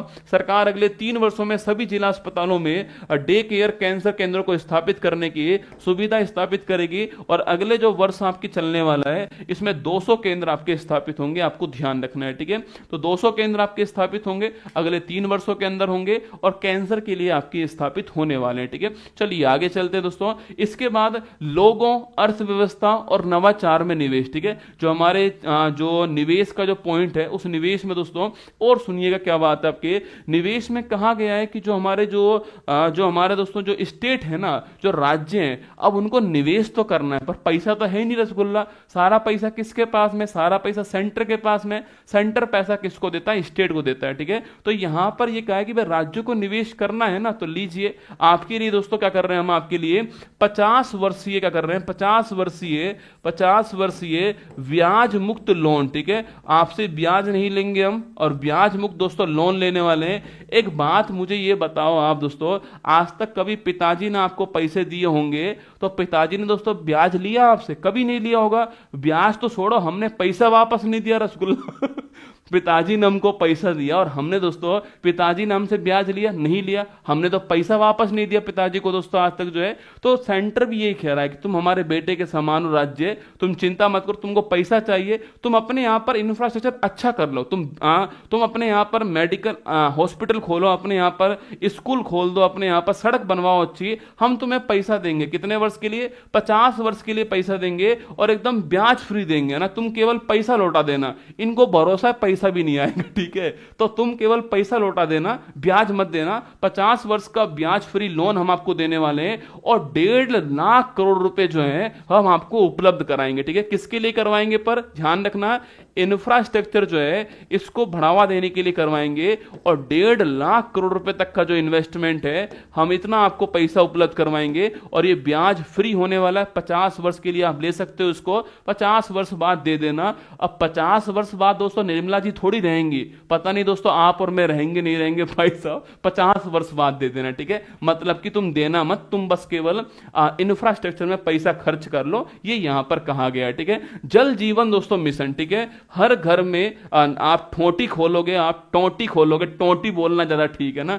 हर घर में दोस्तों आप नल खोलोगे, पानी आएगा, उस पानी को आप पी सकते हो, ठीक है। ये इन्होंने कहा था जल जीवन मिशन के अंदर, ठीक है। 2019 में इसको स्टार्ट किया था और उसका टाइम पूरा हो चुका है कि भाई 100% जल जो है वो आपके नल में पहुंच जाएगा, पर ऐसा हुआ नहीं है। पर इन्होंने कहा है कि 2028 तक जो है हम इसको एक्सटेंड कर रहे हैं, ठीक है। तो जल जीवन मिशन कब तक एक्सटेंड कर दिया है? 28 तक एक्सटेंड कर दिया है। 100% आपके जो है कवरेज करने के लिए इसको एक्सटेंड कर दिया, आपको ध्यान रखना, ठीक है दोस्तों। आगे देखिए विद्युत क्षेत्र जो है इसमें भी सुधार किया है, जो इलेक्ट्रिसिटी है आपके वहां भी सुधार किया है और यहां भी राज्यों को जो है आपके इसमें वितरण में सुधार के लिए आपके सहायता की जाएगी, ये कहा गया है दोस्तों ना। इसके बाद देखो परिसंपत्ति मौद्रीकरण योजना, ये बहुत ही बढ़िया है दोस्तों। आपके जो एसेट्स है ना, इनको मोनेटाइज करने के लिए एक योजना है, जिसका नाम क्या है, परिसंपत्ति मौद्रीकरण योजना। ठीक है, कुल मिलाकर दोस्तों जो एसेट्स हैं सरकार के, वो उनको कुछ बेचने वाली है, मतलब विनिवेश करने वाली है, डिसइन्वेस्टमेंट करने वाली। ठीक है, जो सरकार के पास में जो परिसंपत्तियां हैं उनमें से कुछ को आपके अपना निवेश कम करेगी, मतलब डिसइन्वेस्टमेंट करने वाली है। 2025-30 के बीच में होगा, आपके 2025-30 के बीच में ऐसा करेगी सरकार। और लिखा हुआ है कि नई परियोजनाओं में से 10 लाख करोड़ रुपए की पूंजी वापस लेने के लिए ना, जो नई परियोजना है उसमें से 10 लाख करोड़ रुपए की पूंजी हम वापस लेंगे, और ये आपके 25 से 30 के बीच लेने वाले।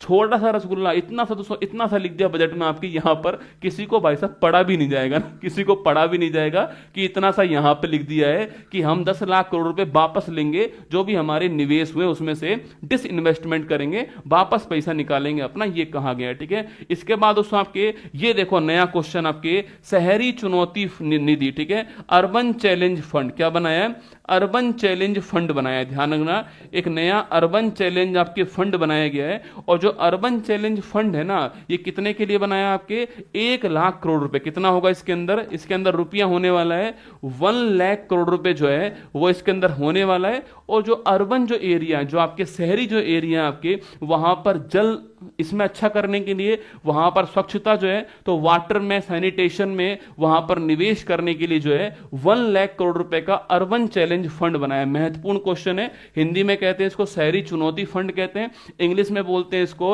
अर्बन चैलेंज फंड कहते हैं। आपको ध्यान रखना कितने रुपए का है, 1 लाख करोड़ रुपए का फंड है, आपको ध्यान रखना है। और आपके किसके लिए होगा, जो शहर है वहां पर वाटर के लिए, सैनिटेशन के लिए इन्वेस्टमेंट करने के लिए जो है ये फंड आपके बनाया गया, ये आपको ध्यान रखना है। ठीक है, इसके बाद दोस्तों आपके एक जो आपके समुद्र है ना, इन समुद्रों के विकास के लिए एक सामुद्रिक विकास निधि बनाई जाएगी। इसको बोलते हैं इंग्लिश में मैरीटाइम, आपके मैरीटाइम डेवलपमेंट फंड। मैंने पहले ही कहा था आपसे कि बहुत सारे डेवलपमेंट फंड जो हैं वो आपके इस बार बनाए गए। ठीक है, तो समुद्रों के विकास के लिए क्या बनेगा, समुद्रों के विकास के लिए एक फंड बनाया जाएगा। ठीक है, और इस फंड में 49% पैसा कौन देगा, गवर्नमेंट देगा। ठीक है, इस फंड में 49% जो पैसा है वो गवर्नमेंट देने वाली, ये कहा गया है। ठीक है, तो सवाल पूछे कभी आपसे कि सामुद्रिक विकास निधि में कितना % पैसा गवर्नमेंट देगी, तो ध्यान रखना इसमें 50%, 49% पैसा जो है वो गवर्नमेंट देने वाली, आपको ध्यान रखना है। ठीक है,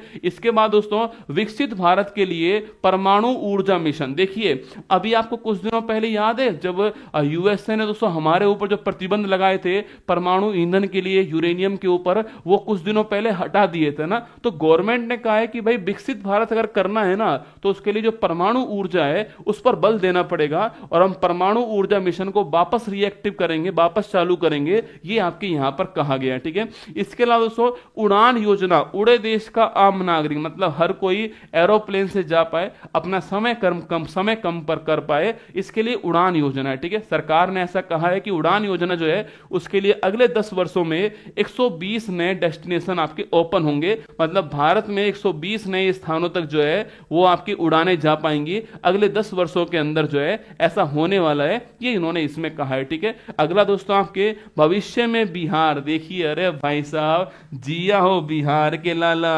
देखो दोस्तों बिहार के बारे में स्पेशल, किसी भी राज्य के बारे में भाई साहब स्पेशल बात नहीं कही है, पर बिहार के बारे में कही। क्या बोला है कि भविष्य में बिहार की जरूरतें क्या हैं, एक तो ग्रीनफील्ड एयरपोर्ट, एक तो आपके बिहार में ग्रीनफील्ड एयरपोर्ट खोला जाएगा। ठीक है, दूसरा बिहार में पश्चिमी कोसी नहर जो है इसको एक्टिव किया जाएगा ना, तो बिहार में ग्रीनफील्ड एयरपोर्ट खोला जाएगा, बिहार में पश्चिमी कोसी नहर खोला जाएगा, और ERM परियोजना के लिए वित्तीय सहायता जो है बिहार में मिलने वाली। ठीक है, शायद इस लाइन को देख करके नीतीश कुमार जी बोल रहे होंगे कि बोल तो मैडम रही हैं, बोल तो कुमार गौरव रहे हैं, पर शब्द हमारे हैं। क्या शब्द हमारे हैं? पीछे से कौन बोल रहे हैं? पीछे से आपके नीतीश कुमार जी कह रहे हैं ना कि बोल तो कुमार गौरव राय है पर ये शब्द हमारे हैं, ठीक है, कि बिहार को चाहिए ग्रीनफील्ड एयरपोर्ट चाहिए, बिहार को चाहिए पश्चिमी कोसी नहर जो है ये चाहिए, ठीक है, वहां बिहार की जरूरतें हैं, ये हम इनको भविष्य में पूरा करेंगे, ये कहा गया है, ठीक है।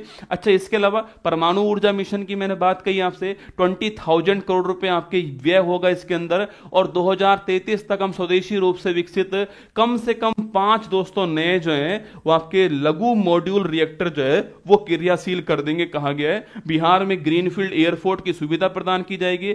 मिथिलांचल में पश्चिमी कोसी नहर, कहां पर, जो मिथिलांचल आपका इलाका है उसमें पश्चिमी कोसी नहर परियोजना जो है इसको भी डेवलप किया जाएगा आपके, जिससे 50,000 जो हेक्टेयर जो है इससे अधिक की जो भूमि है उस पर खेती की जा सके, ये बिहार के लिए यहां पर कहा गया है, ठीक है। दोस्तों, रोजगार में पर्यटन को भी बढ़ावा दिया जाएगा और 50 नए डेस्टिनेशन स्थल जो है आपके वो भारत में पर्यटन के लिए डेवलप होंगे, ठीक है। अब सुनिएगा दोस्तों, महत्वपूर्ण पॉइंट सुनिएगा जो एग्जाम के लिए बहुत ही कुछ होने वाला आपके लिए, देखिएगा, पीएम अनुसंधान अध्येता वृत्ति, ठीक है, इसको बोलते हैं पीएम रिसर्च आपके फेलोशिप, क्या बोलते हैं, पीएम रिसर्च फेलोशिप योजना जो है ये भारत में स्टार्ट हुई है, ठीक है। क्या स्टार्ट हुई है, तो पीएम रिसर्च फेलोशिप, अनुसंधान को बढ़ावा देना है, ठीक है, तो पीएम रिसर्च फेलोशिप योजना जो है ये भारत में स्टार्ट हुई है। इसके तहत आपको रिसर्च करने के लिए 10,000 रुपए जो है वो मिलने वाले। सुन लो, तुम्हारे काम की बात है ना, अगर आप रिसर्च करते हो आईआईटी के अंदर या फिर आईआईएससी के अंदर रिसर्च करते हो तो आपको 10,000 रुपए आपके रिसर्च के लिए प्रदान किए जाएंगे। पीएम रिसर्च फेलोशिप योजना से आपको ध्यान रखना है, 10,000 आपके फेलोशिप जो है वो प्रदान की जाएंगी, आपको ध्यान रखना है, ठीक है। तो 10,000 फेलोशिप आपके प्रदान की जाएंगी पीएम रिसर्च फेलोशिप में, आपको ध्यान रखना है, ठीक है। अच्छा दोस्तों, अगला आपके ज्ञान भारतम मिशन, सुन लो भाई साहब, ज्ञान भारतम मिशन एग्जाम के लिए महत्वपूर्ण है। 1 करोड़ से अधिक दोस्तों पांडुलिपि आपके, जो बहुत दोस्तों पुरानी आपके जो मैनो स्क्रिप्ट है हमारी, जो हाथों से लिखी गई आपकी ग्रंथ है, जो पांडुलिपि आपके, उनको संरक्षण के लिए क्या होगा, जो मैनो स्क्रिप्ट जो है ना आपके, जिनको आप पांडुलिपि कहते हो, आपके जिनको पांडुलिपि कहते हो, जो आपके मैनो स्क्रिप्ट आपके पुरानी मैनो स्क्रिप्ट है आपके, उनके संरक्षण के लिए हम जो है ज्ञान भारतम मिशन स्टार्ट कर रहे हैं। और इन मैनो स्क्रिप्ट या पांडुलिपि के डिजिटलाइजेशन के लिए भी ज्ञान भारतम आपके मिशन स्टार्ट होगा। सवाल पूछे, ज्ञान भारतम मिशन किसके लिए शुरू हुआ, मैनो स्क्रिप्ट के लिए या पांडुलिपि के लिए स्टार्ट हुआ, आपको ध्यान रखना है, एग्जाम के लिए महत्वपूर्ण सवाल, ठीक है। एक अनुसंधान विकास और नवाचार, मैंने कहा ना, रिसर्च के लिए, डेवलपमेंट के लिए आपके या फिर इनोवेशन के लिए 20,000 करोड़ रुपए का आवंटन किया जाएगा।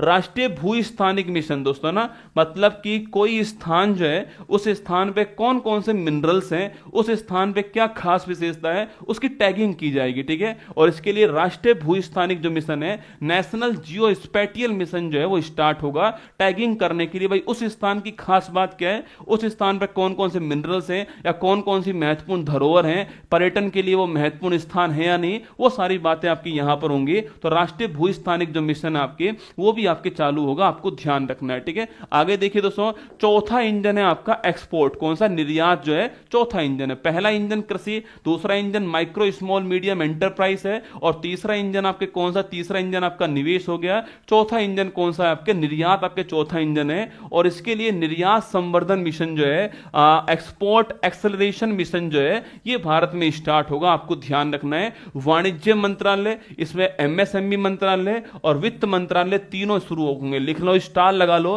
सवाल पूछेगा कि भाई निर्यात संवर्धन मिशन कौन कौन से मंत्रालय चालू करेंगे, तो वाणिज्य मंत्रालय, एमएसएमई मंत्रालय और आपका वित्त मंत्रालय शुरू करेगा, आपको ध्यान रखना है, ठीक है। और इसके तहत दोस्तों जो निर्यात है ना उसको बढ़ावा दिया जाएगा, एक्सपोर्ट को बढ़ाएंगे दोस्तों आपके। इसको बढ़ाने के लिए क्या करेंगे, इसको बढ़ाने के लिए हम जो है वो क्रॉस बॉर्डर आपके, मतलब कि बॉर्डर से वो तुरंत पास हो जाए, समय नहीं लगे बॉर्डर के ऊपर जो है, ये सारी सुविधाएं हम वहां पर जो है इसको उपलब्ध करवाने वाले हैं, ठीक है। इसके बाद दोस्तों आपके निर्यात संवर्धन हो गया। एक है भारत ट्रेड नेट, ये और नोट करना, निर्यात संवर्धन में हम जो है एक नया पोर्टल स्टार्ट किया। इस पोर्टल का नाम क्या है, भारत ट्रेड नेट जो है, ये पोर्टल आपके स्टार्ट किया, ठीक है। और इस पोर्टल का मतलब क्या है कि देखो, आपका मन है इंडस्ट्री खोलने का, ठीक है, आपका मन है कि आप यहां से काजू जो है वो एक्सपोर्ट करना चाहते हो, ठीक है, आप यहां से काजू आपके भारत के बाहर भेजना चाहते हो दोस्तों ना, पर आप ये जानते हो कि यार डॉक्यूमेंट के अप्रूवल में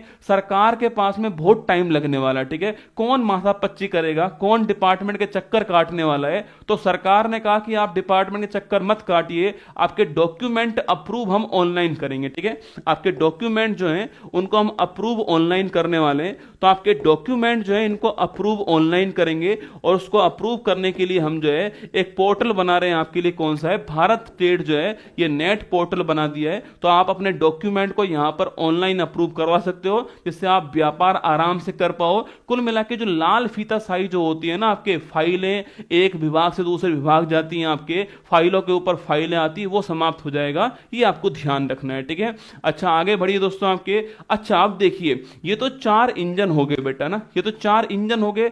अब इन 4 इंजनों में के लिए ईंधन चाहिए, फ्यूल चाहिए, और वो फ्यूल क्या है, वो फ्यूल है सुधार। मैंने आपसे कहा था ना वो फ्यूल का है कि इनमें सुधार करना होगा। इनमें 2 सुधार हमारे एग्जाम के लिए दोस्तों बड़े ही महत्वपूर्ण आपके। पहला सुधार दोस्तों ये है कि जो आपके इंश्योरेंस सेक्टर है, जो आपका बीमा क्षेत्र दोस्तों, आपके जो इंश्योरेंस सेक्टर है, जो बीमा क्षेत्र है, उसमें जो एफडीआई जो है ना, इसको 74% से बढ़ा करके 100% कर दिया। नोट करना महत्वपूर्ण क्वेश्चन है कि बीमा क्षेत्र में जो निवेश है, जो एफडीआई होता है बीमा क्षेत्र में, ये 74% से बढ़ाकर कितना कर दिया है, 100% कर दिया। देखो यहां पे लिखा हुआ है कि बीमा क्षेत्र के लिए विदेशी प्रत्यक्ष निवेश को 74% से बढ़ा करके 100% कर दिया गया है। ये आपके एक सुधार किया गया है, किसके अंदर, इंश्योरेंस सेक्टर में सुधार किया गया, आपको ध्यान रखना है, ठीक है। और दूसरा जो सार्वजनिक क्षेत्र के बैंक है, उनको दोस्तों आपके जो सेल्फ हेल्प ग्रुप होते हैं आपके, इनके लिए उनको लोन उपलब्ध करवाने के लिए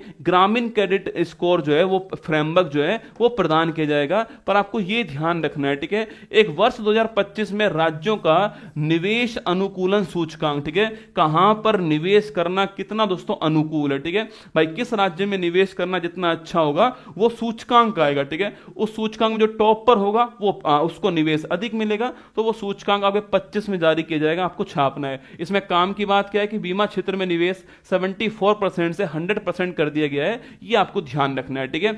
अब दोस्तों जिसकी बात आई आपके वो था कर सुधार, ठीक है। मतलब मेरे को ऐसा लगता है कि जब बजट पेश किया जा रहा था तो सारी की सारी टीवी, सारे का सारा मीडिया, सारा का सारा मध्यम वर्ग, सारा का सारा जो आपके जो सर्विस पेशा है, वो सबकी सब इस पे ध्यान था कि भाई टैक्स में क्या चेंज दोस्तों होने वाला, ठीक है। निर्मला जी ने एक बात कही भाई साहब कि पहले टैक्स की स्लैब की बाद में बात करेंगे, पहले एक बात सुनो कि हम टैक्स में एक रिफॉर्म कर रहे हैं, ठीक है। और वो रिफॉर्म क्या होगा, हम एक नया इनकम टैक्स रिजीम लेकर आएंगे, ठीक है, हम नया आयकर विधेयक लाएंगे भाई साहब। ये आयकर विधेयक भविष्य में दोस्तों आने वाला है, ठीक है। अभी जो हमारा इनकम टैक्स जो एक्ट है ना, वो कौन सा है, अभी हमारा जो इनकम टैक्स एक्ट है वो है 1961, कौन सा है, 1961 का हमारा इनकम टैक्स आपके एक्ट है। इसको चेंज करेंगे, एक नया आयकर जो विधेयक है वो भविष्य में लेकर आएंगे, ये बात इन्होंने कही, ठीक है। अब दोस्तों आयकर की बात अगर आई है तो आयकर में क्या चेंज हुए हैं उसकी हम बात करते हैं, ठीक है। लेकिन उससे पहले दोस्तों एक राजकोषीय जो घाटा है उसकी हम बात करते हैं, फिस्कल डेफिसिट, ठीक है। जब इकोनॉमिक सर्वे दोस्तों, कल आपके इकोनॉमिक सर्वे आया था, उस दोस्तों इकोनॉमिक सर्वे में आपके इकोनॉमिक सर्वे के अंदर फिस्कल डेफिसिट जो है इसकी चर्चा होती है। फिस्कल दोस्तों डेफिसिट जो है आपके, इसका मतलब होता है राजकोषीय घाटा, ठीक है। मतलब दोस्तों, मतलब जो हमारा देश है आपके, उस देश ने कितना उधार लिया है, ठीक है, बाजार से जो हमने उधार लिया है वो हमारा क्या होता है, वो हमारा राजकोषीय घाटा होता है, ठीक है। हमने जो भी बाजार से उधार लिया है वो क्या होता है, वो हमारा राजकोषीय घाटा होता है, वो हमारा फिस्कल डेफिसिट होता है, ठीक है। ध्यान रखना है दोस्तों ना। हाँ, क्लास खत्म होने के बाद सभी सांसदों को खाना भी मिलेगा यहीं पर, चुपचाप बैठे रहो, ठीक है। खाने की व्यवस्था यहीं पर होने वाली है, सभी एमपी को खाना मिलेगा ना। जैसे ही बजट समाप्त होगा सबको हलवा मिलेगा, ठीक है। फिस्कल डेफिसिट जो है ये बाजार से लिया गया तो उधार होता है, ठीक है। 2023-24 ये तो कहां घोषित हुआ, ये तो आपके इकोनॉमिक सर्वे में आया था कि भाई 5.6% जो रहा है, ये आपको ध्यान रखना। कब, आपके 23-24 के अंदर 5.6% जो है वो हमारा राजकोषीय घाटा रहा है, ठीक है। अब हमको टारगेट तय करने के इसमें बजट में, देखो इकोनॉमिक सर्वे में आंकड़े आते हैं, बजट में आपके टारगेट आते हैं कि भाई टारगेट क्या होगा दोस्तों ना। तो टारगेट देखिएगा, यहां पर हमने टारगेट क्या रखा है, तो 2024-25 जो है उसमें हमारा जो आपके राजकोषीय घाटा है वो 4.8 रहा है, ठीक है। 23-24 में कितना था, 5.6%। जो हमारा 24-25 है उसमें जो हमारा फिस्कल डेफिसिट है आपके वो 4.8% रहा है, ठीक है। और यहीं पर ये कहा गया है कि जो अगला वर्ष होगा, जो 25-26 जो आने वाला है, इसमें हमारा अनुमान है कि हम जो है 4.4% पहुंचने वाले हैं। तो राजकोषीय घाटा की बात करूं आपसे, 23-24 में 5.6% है, 24-25 में 4.8% है, और 25-26 में कितना रहेगा, 4.4% रहेगा। ये बात दोस्तों देखो यहां पर ही 24-25 में कितना है, 4.8% है, और ये देखो 25-26 में कितना रहेगा, ये आपके 25-26 में 4.4% रहने वाला है। ये बात आपके सामने आती है, ठीक है। तो 25-26 में जो हमारा राजकोषीय घाटा है वो 4.4% रहेगा, ये आपको इसमें ध्यान रखना है, ठीक है। इसके बाद दोस्तों हमारा जो बजट है आपके, उसमें कितना रेवेन्यू आएगा, कितना उसमें व्यय होगा, कितना हमारा उसमें घाटा रहेगा, ये सारी बातें इस टेबल में सामने जो आपके काम की नहीं है, फिर भी आंकड़े दोस्तों जारी हुए तो आपको एक बात ध्यान दोस्तों रखनी है कि हमारे पास दोस्तों कितना प्राप्त होगा, हमारी प्राप्ति दोस्तों कितनी होने वाली है। हमारी रिसिप्ट पूछूं आपसे तो कितनी होंगी आपके, ये होंगी आपके 50,65,345 करोड़ रुपए जो है दोस्तों, ये हमारी प्राप्ति होने वाली, ठीक है। और जो हमारा व्यय होने वाला वो भी कितना होगा, वो भी इतना ही होने वाला है, ठीक है। क्योंकि दोस्तों हमारा घाटा जीरो होता है, जितना हमारी प्राप्ति उतना व्यय होता है, घाटा जीरो होता है, आपको छापना है, ठीक है। तो हमारी प्राप्ति कितनी होंगी, कोई पूछने वाला नहीं है, ठीक है। फिर भी यहां पर लिखा हुआ है तो मैंने पढ़ा दिया आपको, भाई हमारी प्राप्ति कितनी होंगी, तो हमारी 50,65,345 करोड़ रुपए जो है इतनी प्राप्ति होने वाली है। ये आपको ध्यान रखना है हमारे दोस्तों बजट के अंदर। अब जो बजट में प्राप्ति कहां कहां से होगी, ठीक है, पैसा दोस्तों कहां कहां से आएगा, इसकी बात करते हैं दोस्तों ना। देखो अब दोस्तों पहले हम आपके जो हमारा दोस्तों इनकम टैक्स है आपके जो हमारा अप्रत्यक्ष कर है, जो हमारा जो आपके जीएसटी दोस्तों, जीएसटी जो है उसको बढ़ाने के लिए हमने क्या किया है, तो जीएसटी जो है हमारा उसको बढ़ाने के लिए हमने कुछ 7 टैरिफ, 7 जो टैक्स हैं आपके उनको हटा दिया दोस्तों। किसी भी चीज के ऊपर एक से अधिक आपके सेस या सरचार्ज नहीं लगेगा, एक से अधिक नहीं लगेगा, एक लग सकता है, एक से अधिक नहीं लगेगा, ये कहा गया, ठीक है। हमारे काम का नहीं दोस्तों ना, हमारे काम का पूछूं आपसे, ये हमारे काम का, ठीक है। इसमें दोस्तों ये बात कही गई है कि भाई कौन कौन सी चीजें आपके सस्ती होने वाली, ठीक है, कौन कौन सी वस्तुएं सस्ती होने वाली है, ये बात दोस्तों इस स्लाइड में कही गई है, ठीक है। सुन लो कौन कौन सी वस्तुएं भविष्य में सस्ती होंगी, ये दोस्तों आपके सामने, ठीक है। कपड़े भविष्य में सस्ते होने वाले, ठीक है, जो कपड़े भारत में बनेंगे वो कपड़े भारत में सस्ते होंगे, ये आपके लिए दोस्तों ना। अगला मोबाइल फोन सस्ता होगा, अगर आपका मन है कि आपको अपनी वाली को एक नया मोबाइल फोन दिलवाना है तो कुछ दिन और वेट कर लीजिए, मोबाइल फोन सस्ते होने वाले, ठीक है, उनके ऊपर टैक्स कम होगा ना, तो मोबाइल फोन सस्ते होंगे, ध्यान रखना, ठीक है। कपड़े आपके सस्ते होंगे अभी आने वाले समय में, आपको ध्यान रखना है दोस्तों ना। इसके बाद दोस्तों आपके इसके बाद में जो बैटरी है ना आपके, ये बैटरी सस्ती होंगी, और इससे आपके जो इलेक्ट्रिक व्हीकल है आपके वो सस्ती होंगे, ठीक है। अगर आपका मन है कि आपको दोस्तों अपनी वाली को इलेक्ट्रिक स्कूटी दिलवानी, तो चिंता मत कीजिए, सस्ती कर रही है गवर्नमेंट, आप आराम से दिलवाइए, ठीक है। तो कपड़े सस्ते होंगे दोस्तों, मोबाइल फोन सस्ते होंगे, बैटरी सस्ती होंगी, इलेक्ट्रिक व्हीकल सस्ते होंगे आपके। इसके अलावा जो है आपके जो लेदर की जो इंडस्ट्री, आपके लेदर का सामान जो है ये सस्ता होगा, ठीक है, लेदर जो इंडस्ट्री है ये सस्ता होगा, ये भी आपको ध्यान रखना है, ठीक है। एलसीडी एलईडी सस्ती होंगी, सुन लो रे, सब तुम्हारी सिलेक्शन होगा, शादी होगी, उसके बाद तुम घर बसाओगे, और फिर दोस्तों एक ही एलईडी में पॉपकॉर्न बैठकर खाओगे और एलईडी देखोगे आपके, तो एलईडी एलसीडी भी सस्ती होने वाली है ना। तो LED LCD, TV, textile, leather, mobile, battery, electric vehicle जो है ये सब सस्ती होंगी। फ्री कोई भी नहीं होगी रसगुल्ला ना, फ्री नहीं होगी दोस्तों, सस्ती होंगी, है ना। अब कितनी सस्ती होंगी वो भविष्य में तय होगा, पर गवर्नमेंट ने अनाउंस किया है कि भाई हम इस पे टैक्स कम करेंगे, तो अपने आप चीजें सस्ती होने वाली है, ठीक है, तैयार रहेगा ना। अंडरवियर नहीं लूंगा गुरुजी, अरे डोपा, कपड़े अगर सस्ते हुए तो तू अंडरवियर लेगा बस, है ना। अरे कपड़े सस्ते हो रहे हैं भाई, सोच को बड़ा कर थोड़ा ना, सोच को बड़ा कर, अंडरवियर को बड़ा करके पजामा लेना, ठीक है। हाँ कपड़े सस्ते हो रहे हैं तो अंडरवियर पटका हुआ है, अरे डोपिया, लंगोट ले लेना उससे बढ़िया, तो ठीक है। चलिए दोस्तों आगे बढ़ते हैं ना। अच्छा इसके अलावा दोस्तों, इसके अलावा जो हमारे जो कैंसर की दवाई है आपके, ये बहुत ही बढ़िया स्टेप था। कैंसर की दवाई है, या फिर आपके 36 ऐसी दवाएं जो कि जीवन रक्षक दवाई होती हैं, चाहे कैंसर है या फिर जो आपके दुर्लभ जो बीमारी है, आपके गंभीर जो बीमारी आपके वो हैं, उनकी 36 आपके ऐसी दवाएं जो जीवन रक्षक दवाएं हैं वो भी सस्ती होने वाली, क्योंकि उनके ऊपर से टैक्स जो है ना ये कम कर लिया, ठीक है। उनके ऊपर जो कस्टम ड्यूटी थी आपके, ये कस्टम ड्यूटी कम कर दी हमने, ध्यान रखना, ठीक है। तो देखिएगा जीवन रक्षक जो दवाएं आपके इनकी उपलब्धता में सुधार होगा। 36 जीवन रक्षक दवाओं औषधियों को छूट प्राप्त होगी। इसमें दुर्लभ रोग, कैंसर, गंभीर बीमारी जो है वो भी इसमें शामिल होंगी, आपको ध्यान रखना है, ठीक है। अब जिसकी आप इंतजार कर रहे थे, कमाल की बात दोस्तों ये है कि जो बेरोजगार है वो बेरोजगार को इतनी खुशी हुई है कि 12 लाख की इनकम तक टैक्स नहीं लगेगा, ठीक है। बेरोजगार की खुशी क्या है कि 12 लाख की जो इनकम है उस तक टैक्स नहीं लगेगा। पर तुम मुझे ये बताओ कि तुम 1 लाख रुपए महीना कमाओगे कैसे भाई साहब? तुम क्यों खुश हो रहे हो, मुझे ये बताओ।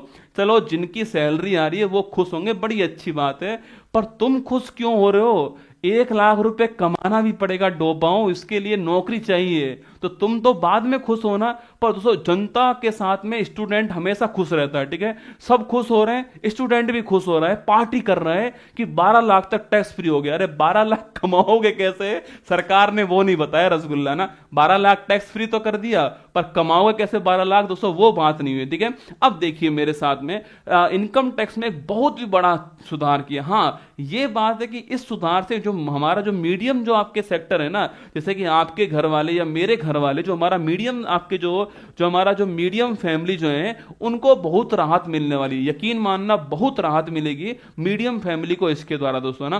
क्या राहत दोस्तों मिलने वाली है? देखो अगर आपकी इनकम दोस्तों 12 लाख से कम है, मेरी बात सुनना, समझने का प्रयास करना, ठीक है। अगर दोस्तों आपकी इनकम 12 लाख से कम है तो आपकी जो इनकम है, अगर 12 लाख तक भी अगर आपकी इनकम है तो पूरी की पूरी टैक्स फ्री होगी, ठीक है। पूरी की पूरी तो टैक्स फ्री होगी आपके। यह सीमा दोस्तों पहले आपके 7 लाख थी, है ना, यह सीमा पहले 7 लाख थी। अगर आपकी इनकम 7 लाख थी पहले तो टैक्स फ्री थी। जैसी आपकी इनकम 8 लाख होती तो फिर टैक्स आपका लगता, ठीक है। लेकिन अब उसको 12 लाख कर दिया है ना। अगर आपकी इनकम 12 लाख तक है, अगर आपकी इनकम 12 लाख तक है तो आपका टैक्स फ्री होगा, ये आपको ध्यान रखना है, ठीक है। तो 12 लाख तक इनकम है तो टैक्स फ्री होगा दोस्तों ना। जैसे ही आपकी इनकम 12 लाख से 13 लाख हुई, ठीक है, अगर से आपकी इनकम दोस्तों 12 लाख से 13 लाख होगी तो आपके ऊपर टैक्स लगना दोस्तों स्टार्ट होगा, ठीक है। और वहां पर दोस्तों स्लैब बनाई हुई, वहां से आपकी स्लैब बनाई हुई है आपकी कि दोस्तों अगर दोस्तों आपकी इनकम 0 से 4 लाख है तो ये वाली इनकम आपके क्या होगी, 0% में आएगी, ठीक है। 0 से 4 लाख तक की इनकम 0% में आएगी, ठीक है दोस्तों। इसके बाद दोस्तों इनकम जो होगी आपके 4 to 8 लाख जो इनकम होगी आपके, 4 से 8 लाख जो इनकम होगी वो होगी 5% टैक्स के अंदर, ठीक है। 8 से 12 लाख जो इनकम होगी आपके वो किस में होने वाली है, 10% टैक्स में होने वाली, ठीक है। और आपके 12 से 15 लाख जो 16 लाख इनकम होगी ये आपके 15% टैक्स में होगी, है ना। 16 से 20 लाख जो इनकम होगी आपकी वो किस में आएगी, वो आपके 20% टैक्स में आने वाली, ठीक है। 20 से 24 लाख जो इनकम होगी वो किस में आएगी, वो 25% टैक्स में आएगी, ठीक है। और 24 लाख प्लस जो इनकम होगी आपकी वो किस में आएगी, 30% टैक्स में आएगी, ठीक है।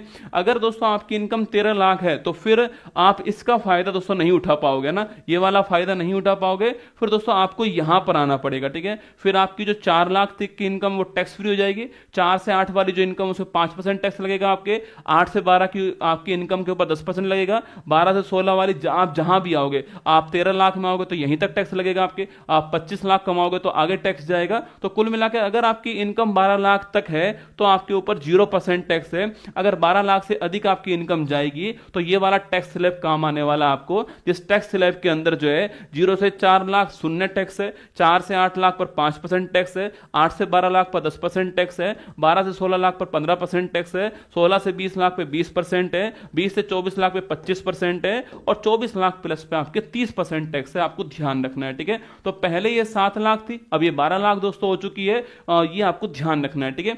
जब आप गवर्नमेंट जॉब में जाओगे तो वहां पर दोस्तों आपके इस दोस्तों 12 लाख के साथ दोस्तों आपको 75,000 जो है आपको वो दोस्तों आपके एक अलग से आपके कटौती दोस्तों मिलती है, आपके अलग से मिलती है, ठीक है। तो जो अगर आप किसी जॉब के अंदर हो तो आपको 12.75 लाख तक कोई भी टैक्स नहीं देना है, ठीक है। अगर आप जॉब के अंदर हो तो आपको 12.7 लाख तक है कोई भी टैक्स नहीं देना, ये बात लिखी हुई है, ठीक है। देखो 12 लाख तक की आय पर कोई आयकर दे नहीं होगा। वेतनभोगी करदाताओं के लिए यह सीमा 75,000 की मानक कटौती दोस्तों, स्टैंडर्ड जो डिडक्शन है आपके, इसके साथ में 12.75 लाख हो जाएगी, ठीक है। अगर आप कोई वेतनभोगी हो तो आपके लिए 12.75 लाख, मेरे लिए कौन सी, मेरे लिए आपके 12.75 लाख फ्री होगी। अगर मेरी इनकम इतनी है तो भी मुझे आपके एक भी रुपया देना नहीं पड़ेगा, ये आपको ध्यान रखना है दोस्तों ना।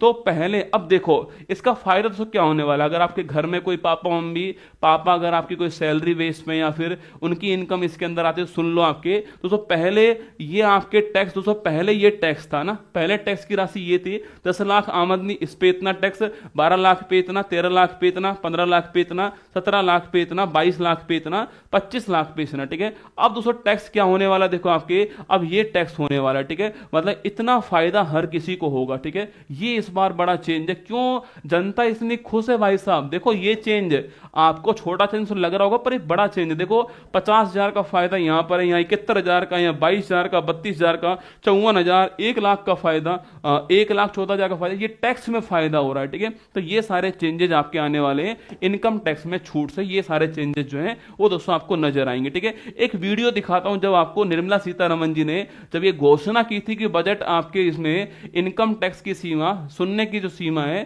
टैक्स फ्री की जो सीमा है वो 12 लाख करती है, तब आपके सदन दोस्तों वहां पर हाउस में क्या माहौल था वो आप देखिए मेरे साथ में, दिखाओ भाई एक बार। I am now happy to announce that there will be no income tax payable up to income of 12 lakh rupees.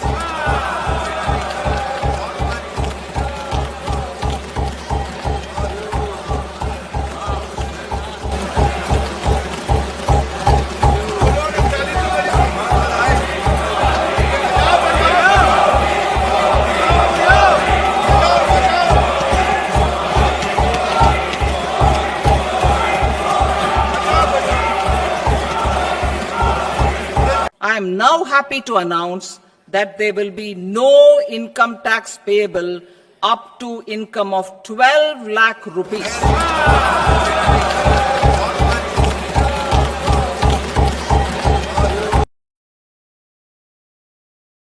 Income पर टैक्स फ्री, भाई साहब पूरा सदन दोस्तों, मुझे लग रहा है कि सारे सांसद यही सुनने देखिए भाई कितने पे टैक्स फ्री होगा, ठीक है। तो लीजिए। और अमित शाह जी दोस्तों अलग ही तरह की ताली बजा रहे हैं ना, अमित शाह जी बहुत रिलैक्स होकर बैठे हुए हैं, कर लो यार तुम, टैक्स फ्री देखी जाएगी जो होगी, ये लो ताली लो तुम, है ना। तो अमित शाह जी अलग ही मूड में दिखाई दे रहे हैं, ठीक है। लो टैक्स फ्री कर दिया, जान भी दे देंगे हम तुम्हारे लिए, है ना हम तुम्हारे लिए जान भी दे देंगे, ठीक है। तो टैक्स फ्री हो गया, ये आपके लिए सूचना है, ठीक है। बाकी यहां पर जो वरिष्ठ नागरिक जो है ना रसगुल्ला, जो सीनियर सिटीजन है, उनके लिए जो कटौती थी आपके, जो उसके लिए कटौती पहले 50,000 रुपए थी, अब वो 1 लाख कर दी, डबल कर दिया, ठीक है। जो वरिष्ठ नागरिक है उनके लिए 50,000 रुपए से 1 लाख रुपए जो कटौती आपकी सीमा बढ़ा दी है, ये आपको इसमें ध्यान रखना है, ठीक है। चलिए आगे बढ़ते हैं आपके दोस्तों। इसके बाद में अच्छा पैसा कहां से आएगा और पैसा कहां जाएगा, बहुत लंबी लंबी दोस्तों बातें कर दी हमने। और ये पैसा दोस्तों आएगा कहां से, जाएगा कहां दोस्तों आपके, तो देखो अगर पूछे कभी आपसे रुपया दोस्तों कहां से आएगा, ठीक है, रुपया दोस्तों कहां से आता है लिखना आपके, तो इसमें नंबर फर्स्ट पे कौन है आपकी, उधार, ठीक है। देखो कमाल दोस्तों ना, एक बड़ा फेमस आपके व्यक्ति हुआ था दार्शनिक आपके चावाक नाम का, उसने कहा था कि घी पीना है तुमको, ठीक है, चाहे दोस्तों वो घी उधार लेके पीना पड़े पर पीना घी है ना, जिंदगी में कभी तेल नहीं पीना, डालडा नहीं पीना है, पीना घी है रसगुल्ला, और खूब पियो, और चाहे वो पैसा उधार लेना क्यों ना पड़े पर पिएंगे दोस्तों घी, है ना। मुझे लग रहा है वही चल रहा है भारत में, ठीक है। भाई साहब इतना करोड़ रुपए यहां मिलेगा, इतना करोड़ रुपए वहां मिलेगा, अब पैसा कहां से आएगा, तो पैसा दोस्तों आपके अगर 100 रुपया भारत में अगर आता है तो उसमें 24 रुपया जो है क्या है, उधार है, ठीक है। भारत में अगर 100 रुपया आता है तो उसका 24 रुपया क्या है, आपकी उधार है, ठीक है। भारत में पैसा आने में नंबर फर्स्ट पे कौन है, आपकी उधार जो है, भारत में पैसा आने पे नंबर फर्स्ट पे आपको ध्यान रखना है दोस्तों ना। नंबर सेकंड पूछूं आपसे कौन आपके, तो इनकम टैक्स आपके नंबर 2 पे, ठीक है। जो आयकर है ये नंबर 2 पे आपको छापना है 22% के साथ में ना, तो आयकर आपका नंबर 2 पे दोस्तों हो गया, ठीक है। नंबर 3 पूछूं आपसे कौन है, जीएसटी जो है ये नंबर 3 पर 18%, ठीक है। और नंबर 4 पे कौन सा आपके कंपनी पे जो टैक्स लगता है निगम कर जो है ये नंबर 4 पर है, ये आपके 17% है, ठीक है। तो उधार हमारा 24% हो गया, उधार 24% है, आयकर हमारा 22% हो गया, जीएसटी 18% हो गया है और निगम कर 17% हो गया है। तो ये हमारा रुपया दोस्तों आता है, ठीक है, रुपया यहां से आएगा, ठीक है। अब रुपया दोस्तों आया है तो रुपया कहां पर जाएगा दोस्तों, आपके रुपया कहां पर जाएगा, रुपया सर्वाधिक खर्च कहां पर होगा दोस्तों, रुपया कहां जाता है दोस्तों आपके, देखो आज तक भारत में ये बड़ी अच्छी चीज है, भारत में दोस्तों आज तक जो है वो सबसे अधिक जो पैसा था ना आपके, वो कहां पर आपके सबसे अधिक पैसा दोस्तों भारत में आपके ये जो उधार लिया है इसका ब्याज चुकाने में जाता था ना, जो हमने उधार लिया है इसका इंटरेस्ट देना पड़ेगा दोस्तों। मूलधन तो हम कभी वापस देते नहीं है ना मूलधन तो कभी वापस नहीं दिया हमने ना, तो हम उधार का ब्याज देते हैं वापस, ठीक है, उधार का दोस्तों ब्याज हम वापस देते हैं, ठीक है। तो मैंने आपसे कहा दोस्तों रुपया जो है आपके जाएगा उसमें आज तक सबसे पहले जो है वो ब्याज की अदायगी पहले स्थान पे थी, पर अब नहीं होगी दोस्तों, है ना। इस बार आपके जो सबसे अधिक रुपया जाएगा वो किसके पास, आपके जो करों में जो राज्यों का जो हिस्सा है वो सबसे अधिक होगा 22 पैसे निकला, पहली बार हुआ ये, लेकिन पहला स्थान किसका है, करों में जो राज्यों का जो हिस्सा है, जो राज्यों को जो मिलता है इस केंद्र से, वो कितना होने वाला आपके, वो 22% होने वाला है, ये पहली बार हुआ है, ठीक है। और नंबर 2 पे कौन आपके, जो हमने उधार लिया है उसका ब्याज देना पड़ेगा, इंटरेस्ट पेमेंट करना पड़ेगा, आपके आईपी करना पड़ेगा, ये हमारा 20%, ठीक है। तो हमारा राज्यों का हिस्सा कितना है 22%, ये पहली बार हुआ है ना, तो राज्यों का हिस्सा 22% है और जो आपके ब्याज की अदायगी वो कितनी है आपके, वो 20% है। और आपकी योजनाओं के ऊपर अलग से पैसा दिया गया है, पेंशन के ऊपर 4% दिया गया है और आपके इसके अलावा जो डिफेंस है उसके ऊपर 8 पैसा दिया गया है, ठीक है। तो कभी सवाल पूछे रुपया कहां से आता है, तो उधार पहले स्थान पर, दूसरा आयकर हो गया, तीसरा आपके जीएसटी, चौथा आपके निगम कर हो गया ना। रुपया कहां पर जाएगा, तो राज्यों का हिस्सा पहले स्थान पर है, ब्याज आपके अदायगी दूसरे स्थान पर, आपको ध्यान रखना है, ठीक है। अब दोस्तों मुद्दा यह है कि जो हमारे जो आपके सेक्टर हैं, डिफेंस है, सामाजिक कल्याण विभाग है आपके, उनको कितना रुपया दोस्तों जाने वाला चेक कर लो, ठीक है। अगर हमारा व्यय पूछूं आपसे, एक्सपेंडिचर तो पूछूं आपसे, व्यय पूछे कि सरकार जो है सो किस क्षेत्र पे कितना रुपए खर्च करने वाली है, तो उसमें पहला स्थान रक्षा का, डिफेंस में होगा ना, तो पहला स्थान डिफेंस का होगा। और यहां पर दोस्तों लगभग हम जो है 4,91,732 करोड़ रुपए जो है वो खर्च करने वाले, ठीक है। जो भी दोस्तों हमारा बजट है ना, उस बजट का इस साल हम जो है 4,91,732 करोड़ रुपए जो है वो किसके ऊपर, डिफेंस के ऊपर खर्च करेंगे, ठीक है। ये दोस्तों पाकिस्तान और चीन के लिए सीधी सीधी चुनौती है कि हम हमारे डिफेंस का सबसे बड़ा हिस्सा जो है, हम हमारे बजट का सबसे बड़ा हिस्सा जो है वो डिफेंस पे खर्च करने वाले हैं। 4,91,732 करोड़ रुपए जो है वो हम आपके डिफेंस पे खर्च करेंगे, ठीक है, पहला पॉइंट, ठीक है। और दूसरा पूछूं आपसे, दूसरा ग्रामीण विकास, रूरल डेवलपमेंट जो है इसके ऊपर खर्च करेंगे आपके, जो कि दोस्तों लगभग आपके इसका आधा है, 2,66,000 आपके 817 करोड़ रुपए आपके इस पे खर्च करने वाले, ठीक है। तीसरा स्थान किसका, तीसरा स्थान आपके गृह मंत्रालय, हमारी जो पुलिस है, डिफेंस, हमारा जो आपकी होम मिनिस्ट्री वहां पर होगा। चौथा हमारा कृषि हो गया, ठीक है, एग्रीकल्चर 4th नंबर होगा। पांचवा एजुकेशन होगा, ठीक है, पांचवा क्या होने वाला है, एजुकेशन होने वाला। 1,28,650 करोड़ रुपए हमारा किस पे, एजुकेशन पाएगा। कभी कभी क्रम पूछता है आपसे, ठीक है, कि पहला डिफेंस हो गया, दूसरा ग्रामीण विकास है, तीसरा गृह मंत्रालय, पुलिस की सैलरी है, चौथा आपके कृषि हो गया, पांचवा एजुकेशन है, छठा आपके दोस्तों हेल्थ है, सातवां शहरी विकास है, आठवां आईटी हो गया, नवा एनर्जी है, 10वां आपके वाणिज्य उद्योग है, फिर समाज कल्याण, फिर वैज्ञानिक विभाग जो है, ये ऐसे खर्चा होने वाला है। इसमें आपको ये रक्षा, ग्रामीण विकास, गृह मंत्रालय, कृषि, शिक्षा 5 आपको ध्यान रखने, ये आपके लिए सोचना दोस्तों ना। ये हमारा दोस्तों बजट जो है यहां पर आपका जो है वो बजट आपका यहां पर समाप्त होता है, ठीक है। लगभग दोस्तों 1 घंटा 25 मिनट जो है वो मैंने आपको यहां पर स्पीच दी मेरी जो है, तो कम से कम दोस्तों निर्मला सीतारमण जी से ज्यादा जो है वो मैंने स्पीच दी, ठीक है। उन्होंने केवल बजट पढ़ा था, मैंने बजट आपको समझाया, ठीक है। थोड़ा टाइम दोस्तों अधिक लगता समझाने में। देखो आपको यूट्यूब पर बजट की और क्लास और मिलेंगी, पर मेरा वादा आपसे ये रहा कि मैंने आपको बजट के बारे में सारी बातें जो निर्मला जी ने कही हैं वो सारी की सारी बातें मैंने आपको पढ़ा दी हैं। इससे अतिरिक्त बजट में आपको कुछ भी नहीं पढ़ना पड़ेगा, चाहे आप यूपीएससी दो, चाहे स्टेट पीसीएस दो, चाहे कोई भी एग्जाम आप दो। तो ये कुल मिलाकर आपका जो बजट है मेरी तरफ तरफ से वो संपन्न होता है। 1 घंटा 25 मिनट का जो बजट है वो मैंने पढ़ाया। उन्होंने 1 घंटा 17 मिनट दिया था, मैंने 1 घंटा 25 मिनट दिया। क्योंकि दोस्तों हमारे वाले जो आपका हमारा जो सदन है ना, उसमें कुछ बच्चे गुरुजी ये नहीं करा, गुरुजी ये नहीं करा, गुरुजी ये नहीं करा। अरे तुम सांसद हो, फीलिंग लेकर आओ सांसद वाली, है ना। क्या चुटपुट बातों पे दोस्तों लड़ते हो आपके, तुम सांसद हो, फीलिंग लाओ सांसद वाली कि तुम सांसद बनाए गए थे एक दिन के लिए ना। मैं वित्त मंत्री था, तुम मुझसे क्या ही यार छोटी मोटी डिमांड कर रहे हो, करोड़ों की डिमांड करो तो मैं पूरी करवाऊं आपकी, है ना। तुम दोस्तों एक पूछ रहा सर रिचार्ज सस्ता करवा दो। अरे रिचार्ज करवा के तू करेगा क्या, मुझे ये बता। तेरे पास कुछ है तो है नहीं बात करने के लिए, तू करेगा क्या रिचार्ज करवा के।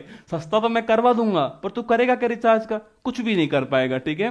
तो 1 घंटा 25 मिनट का बजट पेश करा, मैंने आपको सारी बातें बता दी हैं। कल आपकी सुबह 6 बजे क्लास होगी, 6:30 बजे क्लास होगी जनवरी की। एक महत्वपूर्ण सूचना यह है कि एसएससी उत्कर्ष पे अगर आपका मन है कि आपको करंट अफेयर्स 24 का रिवाइज करना हो मेरे साथ में, और आपको स्टैटिक वाला पोर्शन पढ़ना हो, तो कल एक बढ़िया क्लास में लेकर आ रहा हूं आपके लिए एसएससी उत्कर्ष पर। सुबह 10 बजे क्लास ही स्टार्ट होने वाली है। ऊपर इसका लिंक लगा होगा, हमारी टीम ने लगा दिया होगा।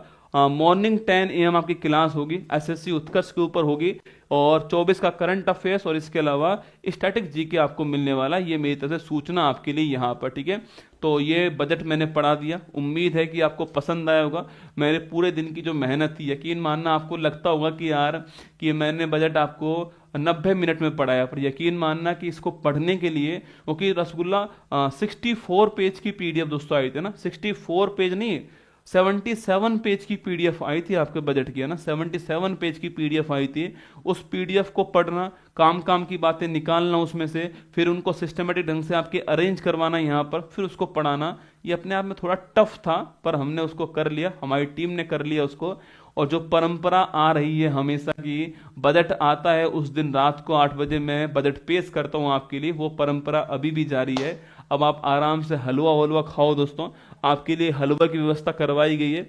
आप हलवा खाइए यहाँ पर बैठकर जो है। और दोस्तों फिर आप एग्जाम में जाने से पहले जो है, एग्जाम में जाने से पहले ऐसे ही दोस्तों आप दही चीनी खाकर जाना मेरी तरफ से। और आप सभी को ऑल दी बेस्ट आपके एग्जाम के लिए। अच्छी लगी हो लाइक कर देना क्लास को। बाकी फिर मिलूंगा आपसे कल सुबह 6:30 बजे इसी मंच के ऊपर। जय हिंद।